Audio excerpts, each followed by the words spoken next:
ሰላም እንደምናደራችሁ እንደምንዋላችሁ እንደምናመሻችሁ ከእግዚአብሔር ከአባታችን ከጌታም ከኢየሱስ ክርስቶስ ጸጋና ሰላም ለሁላችሁ ይሁን።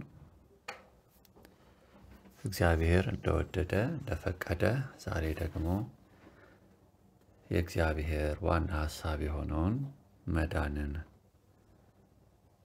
ያመዳን በክርስቶስ ኢየሱስ በአንድያ ልጁ ብቻ እንደሚገኝ ከእግዚአብሔር ቃል ከእውነት ቃል እንመለከታለን። አስቀድመን የዮሐንስ ወንጌል ምዕራፍ 14 እንዲሁም ምዕራፍ 15 ያለውን ክፍል እንደመነሻ ይዘን እንጀምራለን።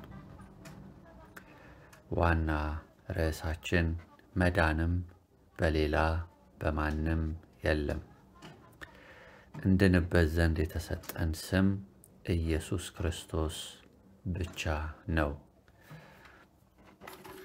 በሚል ርዕስ ከእግዚአብሔር ቃል እናያለን።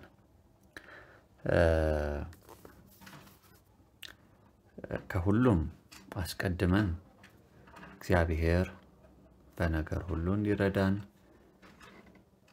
ለሁላችን ለምንሰማም ለምንናገርም እንደ ምህረቱ መጠን እግዚአብሔር አብ በመንፈሱ በኩል ማስተዋልን ጸጋውንም ያብዛልን።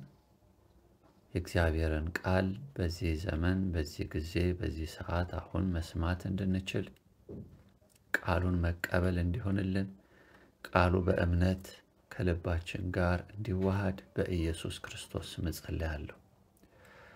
ውድ አባት አንተ የዘላለም አምላክ የሁሉ ፈጣሪ በሰማይ በምድር ከምድር በታች ያሉትን ሁሉ የፈጠርክ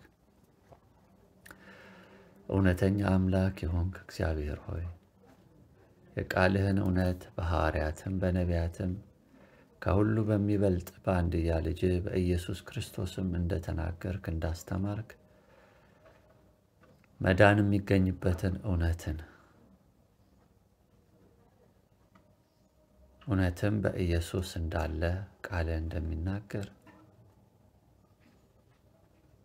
ኢየሱስን በማመን በማወቅ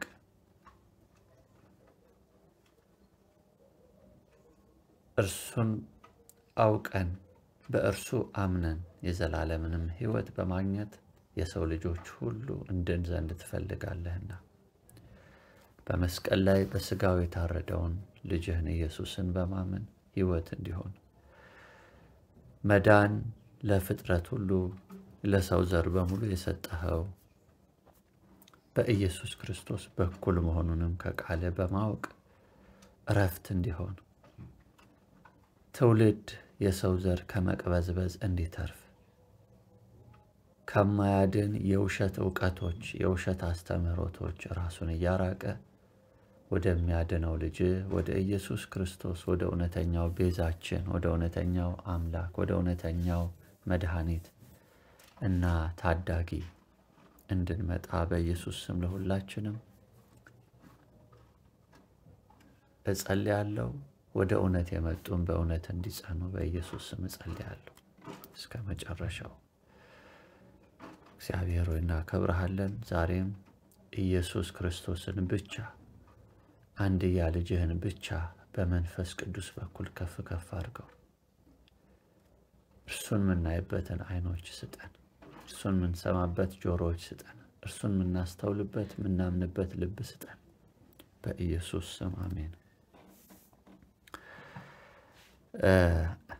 ከሁሉ አስቀድሞ እንደ ትልቅ መግቢያ የዮሐንስ ራእይ ምዕራፍ 12 ቁጥር 17 ያለው እንደ መንደርደሪያ ይሆነን። ዛሬ በማለዳ ጀምሮ እግዚአብሔር መዳንም በሌላ በማንም የለም እያለ ያውጅልኛል። መዳንም በሌላ በማንም የለም። በቃ ይሄ መንፈስ ቅዱስ የተናገረው ቃል ነው። በመጽሐፍ ቅዱስ ተጽፎ የምናገኘው በኋላ እንመጣበታለን። እግዚአብሔር ዓላማው አንድ ነው። የወደቀው አዳም የወደቀችው ሔዋን ክርስቶስ ኢየሱስ አንድያ ልጁን በሥጋ የተገለጠውን የዛሬ 2000 ዓመት በማመን ሕይወት እንዲሆንለት ሰው ለክርስቶስ በመገዛት ሕይወት እንዲሆንለት ሰው ከሞተ ሥራ ንስሐ ገብቶ የራሴ ጽድቅ ከሚለው ሁሉ ንስሐ ገብቶ የራሱን ጽድቅ ጥሎ የእግዚአብሔርን ጽድቅ እንዲያነሳ የእግዚአብሔር ጽድቅ ደግሞ ክርስቶስ ኢየሱስ ነው። በእግዚአብሔር ጽድቅ እንዲያምን ይህ የእግዚአብሔር ፈቃድ ነው። እውነተኛ መንገድ እውነት ሕይወት የሆነውን ልጁን ኢየሱስ ክርስቶስን የእግዚአብሔር መንገድ በሥጋ የተገለጠው ክርስቶስ ኢየሱስ ነው። የእግዚአብሔር እውነት በሥጋ የተገለጠው ክርስቶስ ኢየሱስ ነው።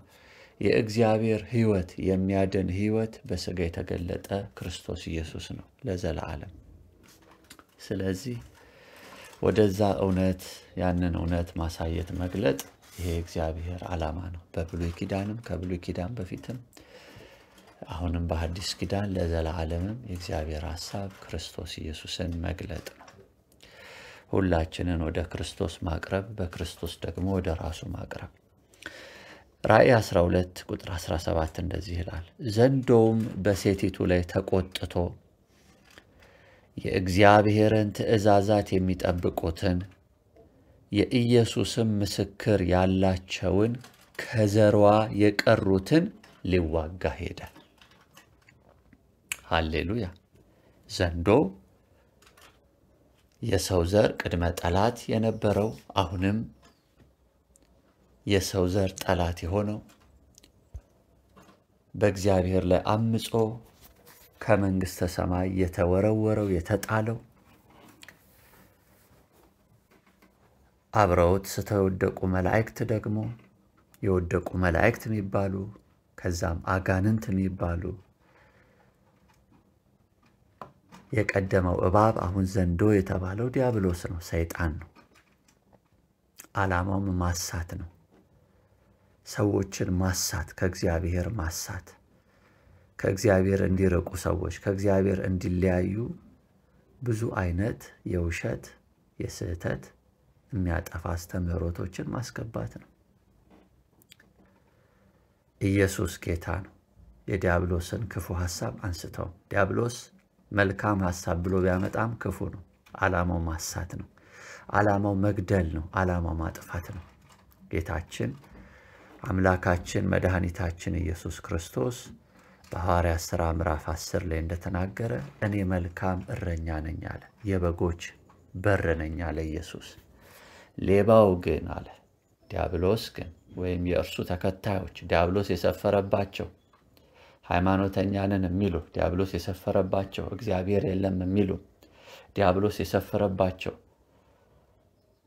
ለማሳት ጻድቅ አገልጋዮች መስለው የሥላሴን ስም እየጠሩ የአብ የወልድ የመንፈስ ቅዱስን ስም እየጠሩ ነገር ግን በክርስቶስ ኢየሱስ የተገለጠውን እውነት የሚክዱና ኢየሱስን የሚንቁ እነዚህ የአጋንንት የዲያብሎስ የዘንዶ አገልጋዮች ናቸው። ኢየሱስ እውነት ነው አይዋሽበትም ይላል መንፈስ ቅዱስ። ስለዚህ እዚህ ጋር እንደምናየው እንግዲህ ሴቲቱ ከዚህ ቀደም ተነጋግረን ይሆናል። ሴቲቱ ሚላት በዋናነት እስራኤልን ነው። ከአብርሃም በሥጋ ዘር የሆኑትን የአብርሃም የይስሐቅ የእስራኤልን ወገኖች ነው። አሁንም በእስራኤል ሀገር በዋናነት የሚኖሩትን እስራኤላውያንን ነው። አንድም ደግሞ ሴቲቱ ተብላ የተጠራችው የእግዚአብሔርን ሕዝብ ተወክላለች። እግዚአብሔር በብሉይ ኪዳን እስራኤልን አንቺ እያለ ይጠራታል። አንቺ በእኔ ላይ አምፀሻል፣ እኔን ማምለክ ትተሻል፣ ትእዛዛቴን ትተሻል፣ ንቀሽኛል፣ አምፀሽብኛል፣ ጣዖት ማምለክ ጀምረሻል። ሴቲቱ ጽዮን ሆይ እያለ ሴቲቱን ይጣራል። ጽዮን በእስራኤል ሀገር የሚገኝ የኮረብታ ስፍራ ስም ነው። ዳዊትም አምባ ይቱን ጽዮንን ያዘ ይላል። ስለዚህ ያቺ የቦታ ስም ናት። ሊትራሊ ጽዮን የምትባል ቦታ ኮረብታማ ቦታ ተራራማ ቦታ ነበረች።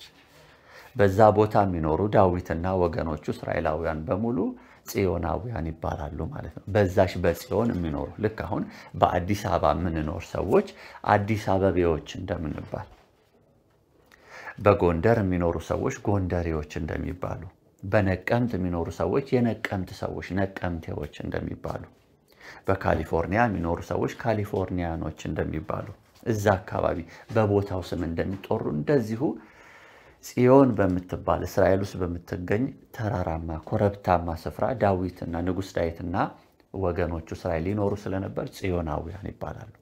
ስለዚህ እግዚአብሔር በሴት አንቀጽ ይጠራ እንደነበረ ህዝቡን ከዚህ እናያለን። ስለዚህ ሴቲቱም ሲል የእግዚአብሔር ህዝብ እግዚአብሔርን የሚያመልኩ በሐዲስ ኪዳን ደግሞ ኢየሱስ ክርስቶስ እግዚአብሔር ቀድሶ የላከውን አንድያ ልጁን ወልድን የሚያምኑ እነዚህ የእግዚአብሔር ህዝብ ናቸው። እግዚአብሔር የክርስቶስ ሙሽራ እንድንሆን አድርጎ ህዝቡን ስለጠራን ዓላማው የቤተክርስቲያን ዓላማ ሙሽራነት፣ ለክርስቶስ ሙሽራነት። ክርስቶስ አንድ ቀን መጥቶ ይወስዳታል የተዘጋጀችውን ቤተክርስቲያን። ስለዚህ እኔ ባልሽ ነኝ ይላል እግዚአብሔር ለእስራኤል፣ ለህዝቡ፣ ለተቀደሱለት፣ ለእርሱ ለተለዩለት፣ እርሱን ብቻ ለሚያመልኩት፣ እርሱን ለሚከተሉት፣ በትእዛዙ የሚኖሩትን ህዝቤ ብሎ ይጠራቸዋል። ህዝቤ የኔ ወገን ብሎ ይጠራቸዋል። አንቺ እያለ ይጠራል እግዚአብሔር ህዝቡን። እኔ ባልሽ ነኝ፣ እኔ አባትሽ ነኝ፣ እኔ ረዳትሽ ነኝ ይላል እግዚአብሔር። ስለዚህ እዚህ ጋር በዮሐንስ ራእይ ምዕራፍ 12 ላይ የተጠቀሰችው ሴቲቱ የተባለችው እግዚአብሔርን የሚያመልክ ህዝብን የምትወክል ናት። ሃሌሉያ! እንጂ ስለ አንድ ግለሰብ ብቻ ተብሎ አይጠራም። ራእይና ህልም አፈታት ከመጽሐፍ ቅዱስ መንፈስ ቅዱስ በረዳን መጠን ብዙ ክፍሎችን መመልከት እንችላለን። ስለዚህ እግዚአብሔር በምልክት ያሳያል ማለት ነው። ስለዚህ ለነቢያቱም ለነ ኢሳይያስ፣ ለነ ኤርሚያስ፣ ለነ ናሆም፣ ለነ ዮናስ፣ ለነ ዳንኤል፣ ለነ ዮሴፍ እግዚአብሔር ለነ ዳዊት፣ ለነ አብርሃም፣ ለነ ኢዮብ፣ ለነ ኖህ፣ ለነ ሄኖክ በህልም በራእይ ይገለጣል። እግዚአብሔር ያናገራቸዋል። በልዩ ልዩ መልኩ ራሱን ይገልጣል። ልክ እንደዛ በዚህም ለዮሐንስ ለሐዋርያው ሲናገረው ይህች ሴት በአንዲት ሴት የታየችው ወንድ ልጅንም የወለደችው ዘንዶም ከሴቲቱ የተወለደውን ወንድ ልጅ ሊውጥ ሲያጉራራ የነበረው ከአፉ ውሃ ሲተፋ የነበረው ሴቲቱን ለመጉዳት ልጇንም ለመጉዳት ከዚህ ከእግዚአብሔር ሕዝብ የሚወለድ የክርስቶስ ኢየሱስ እውነተኛ ደቀ መዛሙርት አሉ። እግዚአብሔር ያሰበው ያ ወንድ ልጅ አለ። ያ ወንድ ልጅ ሙሉ ሰው ወደ መምጣት ተብሎ እግዚአብሔር ያየው ያ ወንድ ልጅ የተባለው ሙሉ ሰው ክርስቶስን ወደ መምሰል በሙላት ለክርስቶስ ወደ መገዛት በሙላት የሚመጡ ወንዶችና ሴቶች ልጆች በአንድነት የልጁን መልክ ይመስሉ ዘንድ የእግዚአብሔር ፈቃድ ስለሆነ ከዚህ ከእግዚአብሔር ሕዝብ ውስጥ በሙላት ድል በመንሳት ድል ነሺዎች ሆነው በራእይ ምዕራፍ 2 ምዕራፍ 3 ላይ ድል የሚነሱ አሉ። ያችሁ ሴቲቱ የእግዚአብሔር ሕዝብ ነው። ከእግዚአብሔር ሕዝብ መካከል ደግሞ ድል የሚነሱ አሉ አይደለ? እግዚአብሔር ሕዝብ መካከል ሆነው ድል የማይነሱ አሉ። ነገር ግን የእግዚአብሔር ሕዝብ ናቸው። ግን ከእግዚአብሔር ሕዝብ ውስጥ ደግሞ ድል በመንሳት በእግዚአብሔር ጸጋ ኢየሱስን በማመን በመጽናት እስከ መጨረሻው እስከ ሞት ድረስ በመታመን ድል በመንሳት የልጁን መልክ በሁሉ ነገር ለክርስቶስ እየተገዙ የልጁን መልክ ወደ መምሰል የሚመጡ ሙሉ ሰው ወደ መሆን የሚመጡ አሉ። የበጉ ሚስት ትባላለች። ይሄ ሙሉ ሰው የበጉ ሚስት ሙሉ ሰው የእግዚአብሔር በሙላት ክርስቶስ የነገሰባቸው ወንድና ሴቶች ልጆች በእንግሊዘኛው ማን ቻይልድ ይባላል። the man child ልጅ ነው ግን ደግሞ ሙሉ ሰው ሆኗል። አያችሁ ከሴቲቱ የሚወለድ የተባለ ይሄ ነው። ራሱን የቻለ ምስጢር ይመስላል፣ የተሰወረ ይመስላል። እግዚአብሔር ግን በመንፈሱ እየገለጠው ነው። ስለዚህ ራእይ 12 ላይ ቁጥር 17 እንደምናየው ይህ ዘንዶ በሴቲቱ ላይ ነው የተቆጣው፣ በእግዚአብሔር ሕዝብ ላይ ነው የተቆጣው። እግዚአብሔርን ብቻ አመልካለሁ በምትል ይህች ሴት ላይ ነው የተቆጣው። ይህች ሴት አንድ ግለሰብ እንዳልሆነች አይተናል። ምድረ እስራኤልን ወይም የእስራኤልን ሕዝብ እንዲሁም በሐዲሱ ኪዳን እግዚአብሔርን ለማምለክ ከዓለም የወጣ ከዓለም ተለይቶ የወጣ ከጨለማው አገዛዝ በእግዚአብሔር ኃይል ነፃ የወጣ ኢየሱስን በማመን ዳግመኛ የተወለደ የኃጢአቱን ስርየት በኢየሱስ ክርስቶስ ስም ያገኘን ሕዝብ ትወክላለች ይህች ሴት። ስለዚህ እግዚአብሔርን ብቻ በሚያመልክ በእግዚአብሔር ሥርዓት፣ በእግዚአብሔር ቃል፣ በእግዚአብሔር መንገድ የምትሄድ ይህች ሴት ይህ ሕዝብ ዘንዶ ተቆጣ ማለት ነው። በዚህ ሕዝብ ላይ በዚህች ሴት ላይ ኢየሱስ ጌታ ነው። የእግዚአብሔርን ትእዛዛት የሚጠብቁትን የኢየሱስን ምስክር ያላቸውን ከዘሯ የቀሩትን ሊዋጋ ሄደ ይላል ዘንዶ። አሁን ከዚህ ከሴቷ ዘር የቀሩት ምን አይነት ነው ማንነታቸው? የእግዚአብሔርን ትእዛዛት ይጠብቃሉ። የሴቲቱ ዘር ከዘሯ የቀሩትን የሚለው ገና በዘፍጥረት ምዕራፍ 3 ቁጥር 15 ላይ አዳምና ሔዋንን ዲያብሎስ አስቷቸው ከገነት ከወጡ በኋላ የሴቲቱ ዘር የእባቡን ጭንቅላት እንደሚቀጠቅጥ እንደሚደረምስ እንዲሁ ደግሞ እባቡ የሴቲቱን ዘር ሰኮናውን እንደሚነክስ ሰኮናውን እንደሚበላ እንደሚነድፍ ወይም እንደሚነክስ ያሳያል። ከሴቲቱ የሚወለደውን ዘር የሴቲቱን ዘር ሰኮና እንደሚነክስ እባቡን ሰኮና ማለት ታች እግር ወይ ቁርጭምጭሚት አካባቢ ያለውን ክፍል ተረከዝ አካባቢ ያለውን ክፍል ይሆናል ያስባለው። እታች አካባቢ ያለውን የእግር ክፍል ያ እባብ እንደ ሰኮና ያው እባብ መንደፍ አይደል ሐሳቡ። ከሴቲቱ የሚወለደው ዘር ደግሞ የተባለው የእባቡን ጭንቅላት እንደሚደረምስ እንደሚቀጠቅጥ ያሳያል። ሃሌሉያ! ኢየሱስ ጌታ ነው። እባብና ጊንጡን ትረግጡ ዘንድ በጠላት ኃይል ሁሉ ላይ ስልጣን ሰጠኋቸው አለ ጌታ ኢየሱስ። ኦቶሪቲ ምን እናደርግ ዘንድ? እባብና ጊንጡን እንረግጥ ዘንድ፣ ዲያብሎስን እንረግጠው ዘንድ ከኢየሱስ ስልጣን ተሰጥቶናል። ለምን? የክርስቶስ አካል ነንና። we are the body of Christ። ስለዚህ የሴቲቱ ዘር የተባሉት ከዘሯ የቀሩት ምልክታቸው፣ ባህሪያቸው፣ ማንነታቸው የእግዚአብሔርን ትእዛዛት የሚጠብቁ ናቸው። በቃ አካሄዳቸው፣ በኑሯቸው፣ ባተነፋፈሳቸው፣ በሁሉ ነገራቸው የእግዚአብሔርን ትእዛዛት ይጠብቃሉ። ሌላስ ምን መልክ አላቸው? እነዚህ የኢየሱስም ምስክር አላቸው። ሃሌሉያ! የእግዚአብሔርን ትእዛዛት ይጠብቃሉ፣ የኢየሱስ ምስክር አላቸው። የዮሐንስ ራእይ ምዕራፍ 12 ቁጥር 17። አሁን ከዚህ ተነስተን ነው በዚህ እግዚአብሔር ቃል መንደርደሪያ ላይ አርገን ነው ወደ መጽሐፍ ቅዱስ ክፍል ውስጥ የምንገባው። መዳንም በሌላ በማንም የለም ለሰው ዘር። ሃሌሉያ! የእግዚአብሔርን ትእዛዛት ይጠብቃሉ፣ እነዚህ የሴቲቱ ዘር የኢየሱስም ምስክር አላቸው። ይህ ነው መለያቸው፣ ይህ ነው መታወቂያቸው። የእግዚአብሔር ትእዛዛት በብሉይ ኪዳን በዘጸአት ምዕራፍ 20 ላይ እንደተጻፈው 10ቱ ትእዛዛትን እግዚአብሔር ሰጥቷል። ምን የሚሉ? እግዚአብሔር አምላክ አንድ አምላክ ነው፣ ከሱ በቀር ሌላ አምላክ አይሆንልህ ይላል። በላይ በሰማይ በታች በምድር ከምድርም በታች ባሉ በማናቸው መልክ ቅርጻ ቅርጽ ስለ ቀርጸ ለእጆች ሥራ እንዳትሰግድ እንዳታመልካቸው ተጠንቀቅ፣ እግዚአብሔር አምላክን ብቻ አምልክ ተብሎ ተጽፏል። አትዋሽ፣ አትስረቅ፣ አታመንዝር፣ አትግደል፣ በሐሰት አትመስክር፣ እናትና አባትን አክብር፣ ሰንበትን ትቀድሳት ዘንድ አስብ ጠብቅ የሚሉ 10 ትእዛዛት በብሉይ ኪዳን ተሰጥተዋል።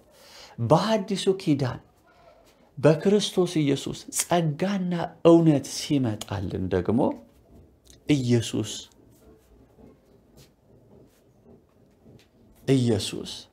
የሰጠን የሚገርም ትእዛዝ አለ። በአዲስ ኪዳን ሆነን እኮ አምላካችንን እግዚአብሔርን ብቻ ነው የምናመልከው። በክርስቶስ ያሉ አይዋሹም፣ በክርስቶስ ያሉ አይሰርቁም፣ በክርስቶስ ያሉ አይገድሉም፣ አያመነዝሩም፣ የባልንጀሮቻቸውን ንብረት አይመኙም። በክርስቶስ ያሉ እረፍት የሆናቸውን ዘላለማዊ መድኃኒት የሆናቸውን ኢየሱስ ክርስቶስን ያከብራሉ።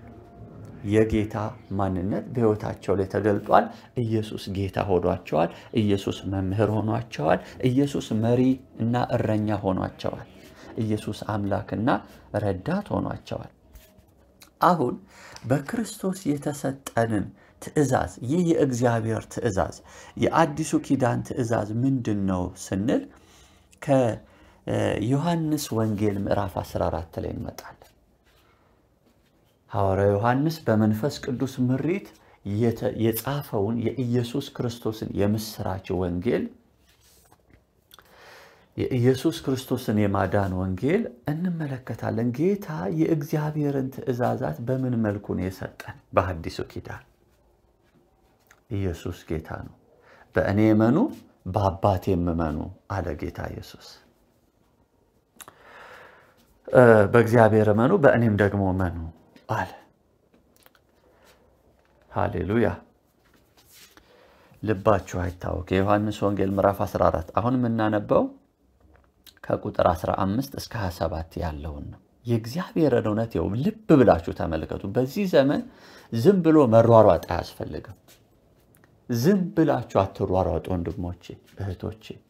ርፍ ብላችሁ እግዚአብሔርን ቃል መጽሐፍ ቅዱስን ከፍታችሁ በጌታ በኢየሱስ ክርስቶስ እግር ስር ቁጭ ብላችሁ ከፊቱ እንደ ማርታ እህት እንደ ማርያም ከአፉ የሚወጣውን ቃል መንፈስ ቅዱስ ይገልጥላችኋል። እረፍት በቃሉ ኢየሱስን በማወቅ ታገኛላችሁ። እርሱን በማመን አካሄድን ከእርሱ ጋር በማድረግ በዚህ ክፉ ዘመን፣ በዚህ ድቅድቅ ጨለማ በሞላበት ዘመን ነገር ግን ደግሞ በክርስቶስ ላላችሁ በክርስቶስ ላመናችሁ የእግዚአብሔር ታላቅ ብርሃን እና ክብር በእናንተ ውስጥ አለ፣ በእናንተ ላይም ያበራል። ኢየሱስ ጌታ ነው። ኢየሱስ እንደዚህ አለ፣ ብትወዱኝ ትእዛዜን ጠብቁ። እንግዲህ ቅድም አይተናል። ራእይ 12 ቁጥር 17 ላይ የሴቲቱ ዘር መለያቸው ምንድነው ስትሉ የእግዚአብሔርን ትእዛዛት የሚጠብቁ ናቸው። ከዛስ የኢየሱስ ምስክር አላቸው። አሁን የእግዚአብሔርን ትእዛዛት ኢየሱስ እግዚአብሔር ነው።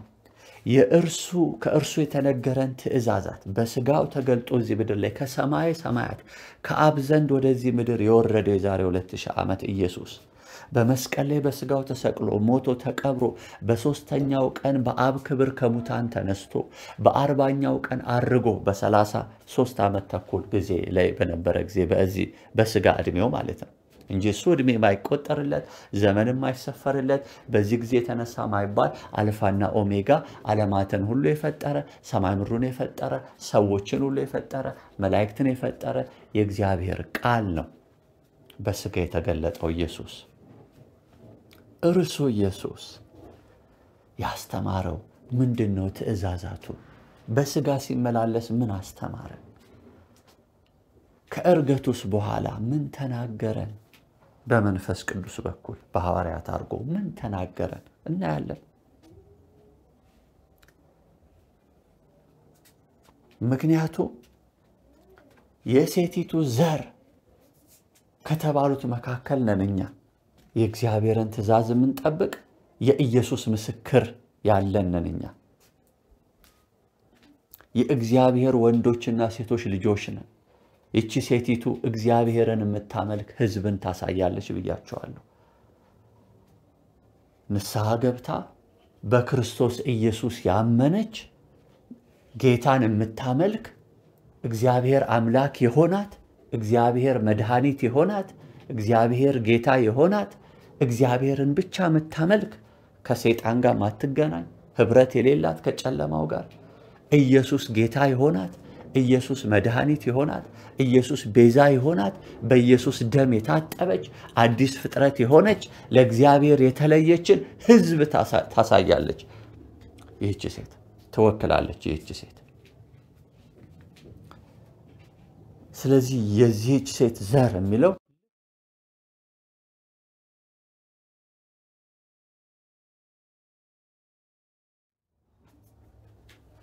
ሃሌሉያ። ለምሳሌ በብሉይ ኪዳን እስራኤል 12 ነገዶች አሉ። የእስራኤል ወገኖች ሮቤል፣ ስምዖን፣ ሌዊ፣ ይሁዳ፣ ይሳኮር፣ ዛብሎን፣ ጋድ፣ አሴር፣ ዳን፣ ንፍታሌም፣ ብንያም፣ ዮሴፍ የምንላቸው ማለት ነው።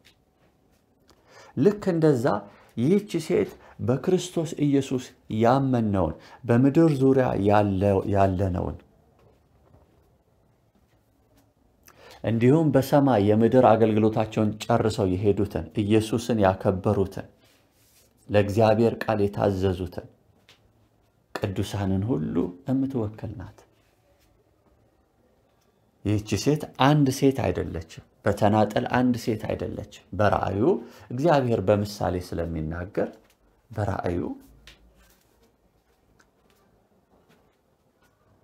ስለ አንዲት ተናጠል ሴት እንዳታስቡ።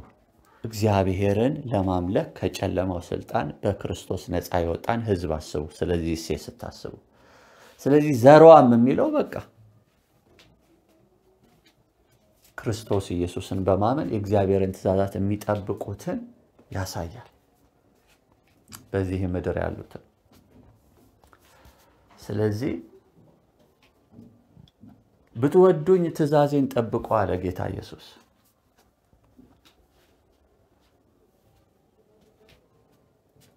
የእግዚአብሔርን ትእዛዛት የሚጠብቁ ብትወዱኝ ትእዛዜን ጠብቁ። ኢየሱስ ጌታ ነው። ጌታችን ኢየሱስ ነው። ቤዛችን ኢየሱስ ነው። እርሱም እግዚአብሔር ወልድ ነው።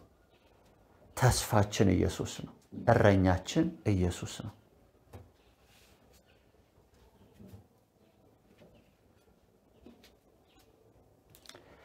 ይህች ሴት ለክርስቶስ የተንበረከከች ክርስቶስን የምታመልክ ክርስቶስን የምትከተል ለክርስቶስ የተገዛች የክርስቶስ ፍጡር ናት። አብ ወልድ መንፈስ ቅዱስ የፈጠራት ሴት ናት። እንደ ማንኛውም የአዳምና የሔዋን ዘር ማለት ነው። ይህች ሴት ሰው ናት። አሁን በዓለማችን ላይ 7 አህጉር አለ። ከ7ቱም አህጉር አይደለ ከነገድ ከቋንቋ ከጎሳ ከወገን ኢየሱስ ክርስቶስን በማመን ወደ እግዚአብሔር የመጡ ይህችን ሴት ውስጥ የተካተቱ ናቸው ማለት ነው። ለእግዚአብሔር የተለዩ የሰው ዘር በሙሉ የእግዚአብሔር ልጆች አይደሉም። የሰው ዘር በሙሉ ፍጥረታት እንላቸዋለን። ሰው የሆኑ ፍጥረታት እንላቸዋለን። ንስሐ ገብተው ከሞተ ስራቸው ጽድቃችን የሚያጸድቀን አዳኛችን መንገዳችን አምላካችን ሕይወታችን ቤዛችን የተሰቀለው ክርስቶስ ከሙታንም የተነሳው በአብ ቀኝ ያለው ስለኛ የሚማልደው ሊቀ ካህናት በጽድቅም ለመፍረድ ዳግመኛ የሚመጣው እርሱ የጌታዎች ጌታ የነገስታት ንጉስ ነው ብለው ኢየሱስን ያመኑና የተቀበሉ እግዚአብሔር በሴት አንቀጽ ሕዝቤ ብሎ ይጠራል ማለት ነው። በሐዲሱ ኪዳን ለምን የክርስቶስ ሙሽራ ለመሆን ስለተጠራ በሴት አንቀጽ ነው የምንጠራው። ወንድም እንሆን ሴት በሴት አንቀጽ ይጠራናል ለክርስቶስ ኢየሱስ ሙሽራ ለመሆን። ለምን በወንድ አንቀጽ ተጠርቶ ባል የሚባለው ጌታ ክርስቶስ ኢየሱስ ስለሆነ ቤተክርስቲያን ይህች ሴት ቤተክርስቲያን ከዓለም ነፃ ወጣ በኢየሱስ ደም ታጥባ በስሙ በማመን ጌታዬና አምላኬ መድህኔ ነህ ብላ ኢየሱስን የተቀበለች ይህች ሴት መለያዋ ምንድነው? የእግዚአብሔርን ትእዛዝ ትጠብቃለች ይህች ሴት። ዘሯ የተባሉትም ጌታን በማመንና በማምለክ ከዲያብሎስ ጋር ውጊያ የገጠሙ ዲያብሎስ አንተ ጨለማ የወደቅ ፍጡር ነህ፣ አምላካችን ኢየሱስ ክርስቶስ ነው፣ አምላካችን እግዚአብሔር አብ ነው፣ አምላካችን መንፈስ ቅዱስ ነው ብለው እግዚአብሔርን የሚያመልኩ ትእዛዙን የሚጠብቁ የኢየሱስ ምስክር ያላቸው። ስለዚህ ትእዛዛቱን ነው በአንደኛው ክፍል ያያየን ያለነው። ዮሐንስ ወንጌል ምዕራፍ 14 ቁጥር 15 ጀምሮ ብትወዱኝ ትእዛዜን ጠብቁ፣ እኔም አብን እለምናለሁ። ማንን? እግዚአብሔር አብን። ለዘላለምም ከእናንተ ጋር እንዲኖር ሌላ አጽናኝ ይሰጣችኋል። ማን ነው ይሄ ሌላ አጽናኝ? እግዚአብሔር መንፈስ ቅዱስ ነው። እርሱም ዓለም የማያየውና የማያውቀው ስለሆነ ሊቀበለው የማይቻለው የእውነት መንፈስ ነው። ዓለም መንፈስ ቅዱስን ሊቀበለው አይቻለው። ነገር ግን ከእናንተ ዘንድ ስለሚኖር መንፈስ ቅዱስ በውስጣችሁም ስለሚሆን እግዚአብሔር መንፈስ ቅዱስ እናንተ ታውቃላችሁ። ክርስቶስ ይሄን ለደቀ መዛሙርቱ እያስተማረ ነው። አንተ ጌታ ነህ፣ አንተ ክርስቶስ ነህ፣ አንተ የሕያው እግዚአብሔር ልጅ ነህ ብለው ኢየሱስን ላመኑት ነው ጌታ ኢየሱስ ይህን እያስተማረ ያለው። ላመኑበት ሁሉ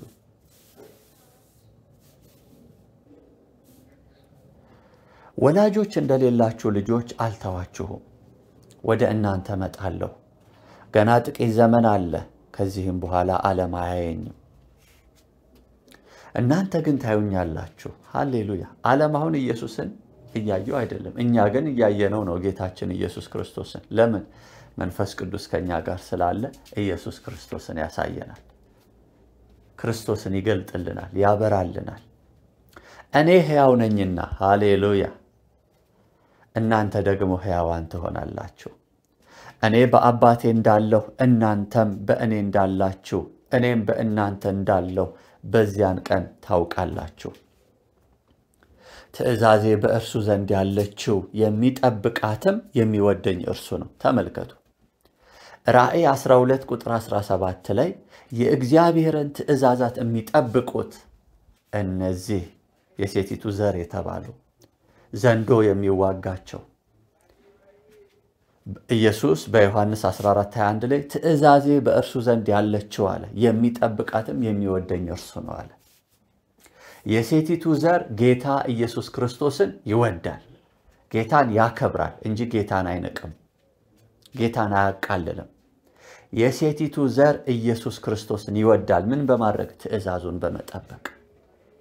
ኢየሱስ ጌታ ነው። ትእዛዜ በእርሱ ዘንድ ያለችው የሚጠብቃትም የሚወደኝ እርሱ ነው። የሚወደኝንም አባቴ ይወደዋል፣ እኔም እወደዋለሁ፣ ራሴንም እገልጥለታለሁ። የአስቆሮቱ ያይደለ ይሁዳ፣ ሌላኛው ይሁዳ ማለት ነው፣ የያዕቆብ ወንድም የተባለው ሌላኛው ይሁዳ ጌታ ሆይ ለዓለም ሳይሆን ራስህን ለኛ ልትገልጥ ያለህ እንዴት ነው አለው። ኢየሱስም መለሰ አለውም የሚወደኝ ቢኖር ቃሌን ይጠብቃል። ሃሌሉያ። የእግዚአብሔር ቃል የእግዚአብሔር ትእዛዝ ነው እላችኋለሁ ወንድሞቼና እህቶቼ።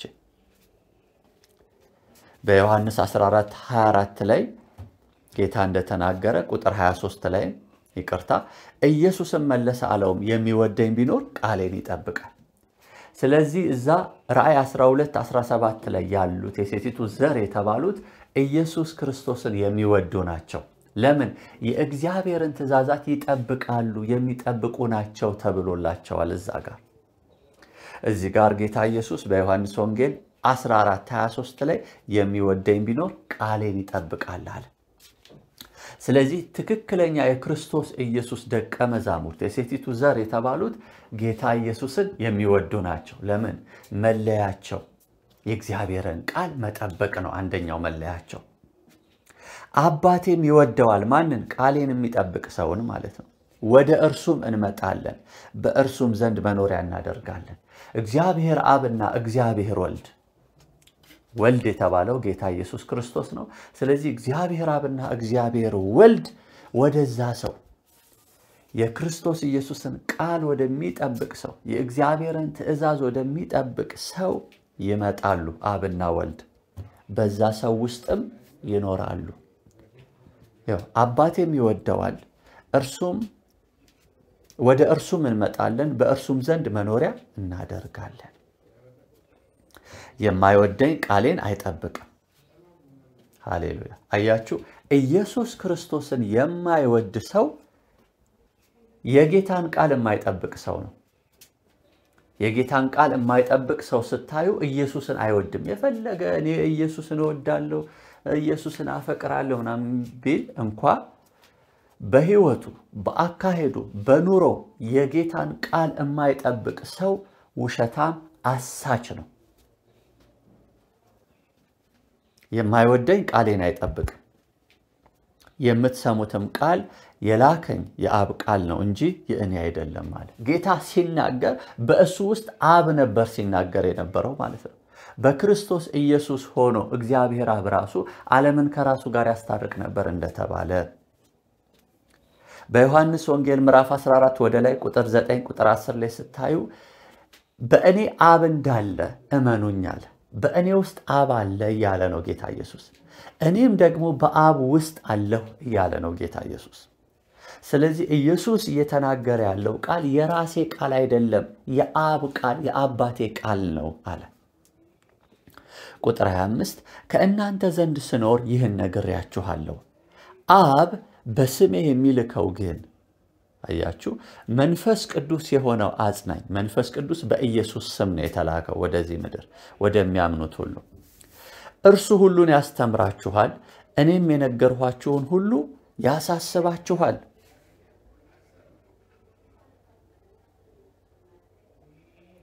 ሰላምን እተውላችኋለሁ፣ ሰላሜን እሰጣችኋለሁ።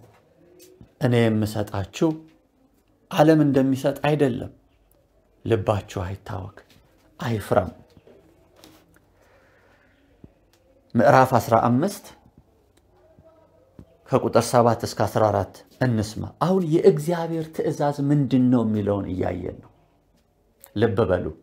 መዳንም በሌላ በማንም የለም። እንድንበት ዘንድ ያህዌ ኤሎሂም የሰጠን ስም ኢየሱስ ክርስቶስ የሚለውን ስም ነው። የሚያድነን አንድ ነው ለሰው ዘር በሙሉ። አንድ አዳኝ፣ አንድ መንገድ ነው የተሰጠን። አንድ እውነት፣ አንድ ህይወት ነው የተሰጠን። እርሱም ስሙም ኢየሱስ ክርስቶስ ይባላል። ከቁጥር 7 ጀምሮ ዮሐንስ ወንጌል ምዕራፍ 15 እስከ 14 እናንብብ። በእኔ ብትኖሩ ቃሎቼም በእናንተ ቢኖሩ የምትወዱትን ሁሉ ለምኑ ይሆንላችሁማል። አሁንም ጌታ ኢየሱስ ነው እያስተማረ ያለው። ብዙ ፍሬ ብታፈሩና ደቀ መዛሙርቴ ብትሆኑ በዚህ አባቴ ይከበራል። ደቀ መዛሙርት ምን ማለት ነው? ተማሪ ማለት ነው። ክርስቶስ ምን እያለን ነው? ብዙ ፍሬ ብታፈሩና ደቀ መዛሙርቴ ብትሆኑ፣ ብዙ ፍሬ ብታፈሩና የኔ ተማሪዎች ብትሆኑ፣ የኔ ተከታዮች ብትሆኑ በዚህ አባቴ ይከበራል አለ። አብ እንደወደደኝ እኔ ደግሞ ወደድኋችሁ፣ በፍቅሬ ኑሩ። ይወላችሁ አብ ኢየሱስን እንደወደደው ኢየሱስ ክርስቶስ ደግሞ ወዶናል። በፍቅሬ ኑሩ። ተከታዮቹን ወዶናል። አብ እንደወደደው እኛን ወዶናል። እኔ የአባቴን ትእዛዝ እንደጠበቀው በፍቅሩም እንደምኖር ትእዛዜን ብትጠብቁ በፍቅሬ ትኖራላችሁ አለ። አያችሁ፣ ትእዛዙን መጠበቅ በፍቅሩ እንድንኖር ያደርገናል። ሰው ኢየሱስ ክርስቶስን ለማፍቀር የተቸገረው ለምንድን ነው? ትእዛዙን ስለማይጠብቅ ነው። የእግዚአብሔርን ትእዛዝ የሚጠብቁ የኢየሱስ ፍቅር አላቸው በውስጣቸው። የእግዚአብሔርን ትእዛዝ የሚጠብቁ ኢየሱስን የሚያፈቅሩ ናቸው። ኢየሱስን የሚወድዱ ናቸው። ክብር ለስሙ ይሁን። መድኃኔ ዓለም አይታፈርበትም። ኢየሱስ ክርስቶስ አማኑኤል ጌታ አይታፈርበትም ይታመናል እንጂ በእርሱ እንኮራለን በእርሱ እንመካለን በእርሱ ከፍ ከፍ እንላለን አምላካችን መድመቂያችን ነው አምላካችን አረማችን ነው ለኛ በሰማይ በምድር ከምድር በታች ሁሉ እምናውለበልበው እዩልን ብለን እምንመካበት የቆምንበት መሰረትም ስራችንም መንገዳችንም ህይወታችንም መደምደሚያችንም ፍጻሜያችንም ጌታችንና አምላካችን መመኪያችን ቤዛችን መድኃኒታችን ኢየሱስ ነው ትእዛዜን ብትጠብቁ በፍቅሬ ትኖራላችሁ አለ ቁጥር 11 ደስታዬም በእናንተ እንዲሆን ደስታችሁም እንዲፈጸም ይህን ነግሬያችኋለሁ ኢየሱስ ይህን የነገረን የእርሱ ደስታ በእኛ እንዲሆን የኛም ደስታ ፍጹም እንዲሆን ነው እኔ እንደወደድኋችሁ ልብ በሉ ቁጥር 12 እኔ እንደወደድኋችሁ እርስ በርሳችሁ ትዋደዱ ዘንድ ትእዛዜ ይህች ናት አለ እንግዲህ ራእይ 12 ቁጥር 17 ላይ የሴቲቱ ዘር የተባሉት ዘንዶ የሚዋጋቸው እነማን ናቸው ስትሉ የእግዚአብሔር ትእዛዝ ያላቸው ናቸው የእግዚአብሔርን ትእዛዝ የሚጠብቁት የሚያወሩት ብቻ አይደለም የሚጠብቁት ማለት የእግዚአብሔርን ትእዛዝ ይጠነቀቃሉ እግዚአብሔር ላዘዘው ትእዛዝ ይጠነቀቃሉ እግዚአብሔር ይሄው ያዘዘ ነው እግዚአብሔር ያዘዘው ትእዛዝ በመጽሐፍ ቅዱስ ውስጥ ነው ያለው ብዙዎች መንፈስ ቅዱስ ያልተናገረውን ጌታ ኢየሱስ ያልተናገረውን እግዚአብሔር አብ ያልተናገረውን በሌሎች መጽሐፍት በሌሎች ትምህርቶች የአጋንንት ትምህርቶች በሆኑ የሰው ተረት የሰው የፈጠራ ውጤቶች በሆኑ ሌሎች መጽሐፍቶች ላይ ያሉ ጌታ እንደዚህ ብሏል የሚሉ ድፍረት ትዕቢትም እግዚአብሔርንም ባለመፍራት በኢየሱስ ስም የተጻፉ ብዙ አጋንንታዊ መጽሐፍቶች አሉ ከመጽሐፍ ቅዱስ ጋር የሚቃረኑ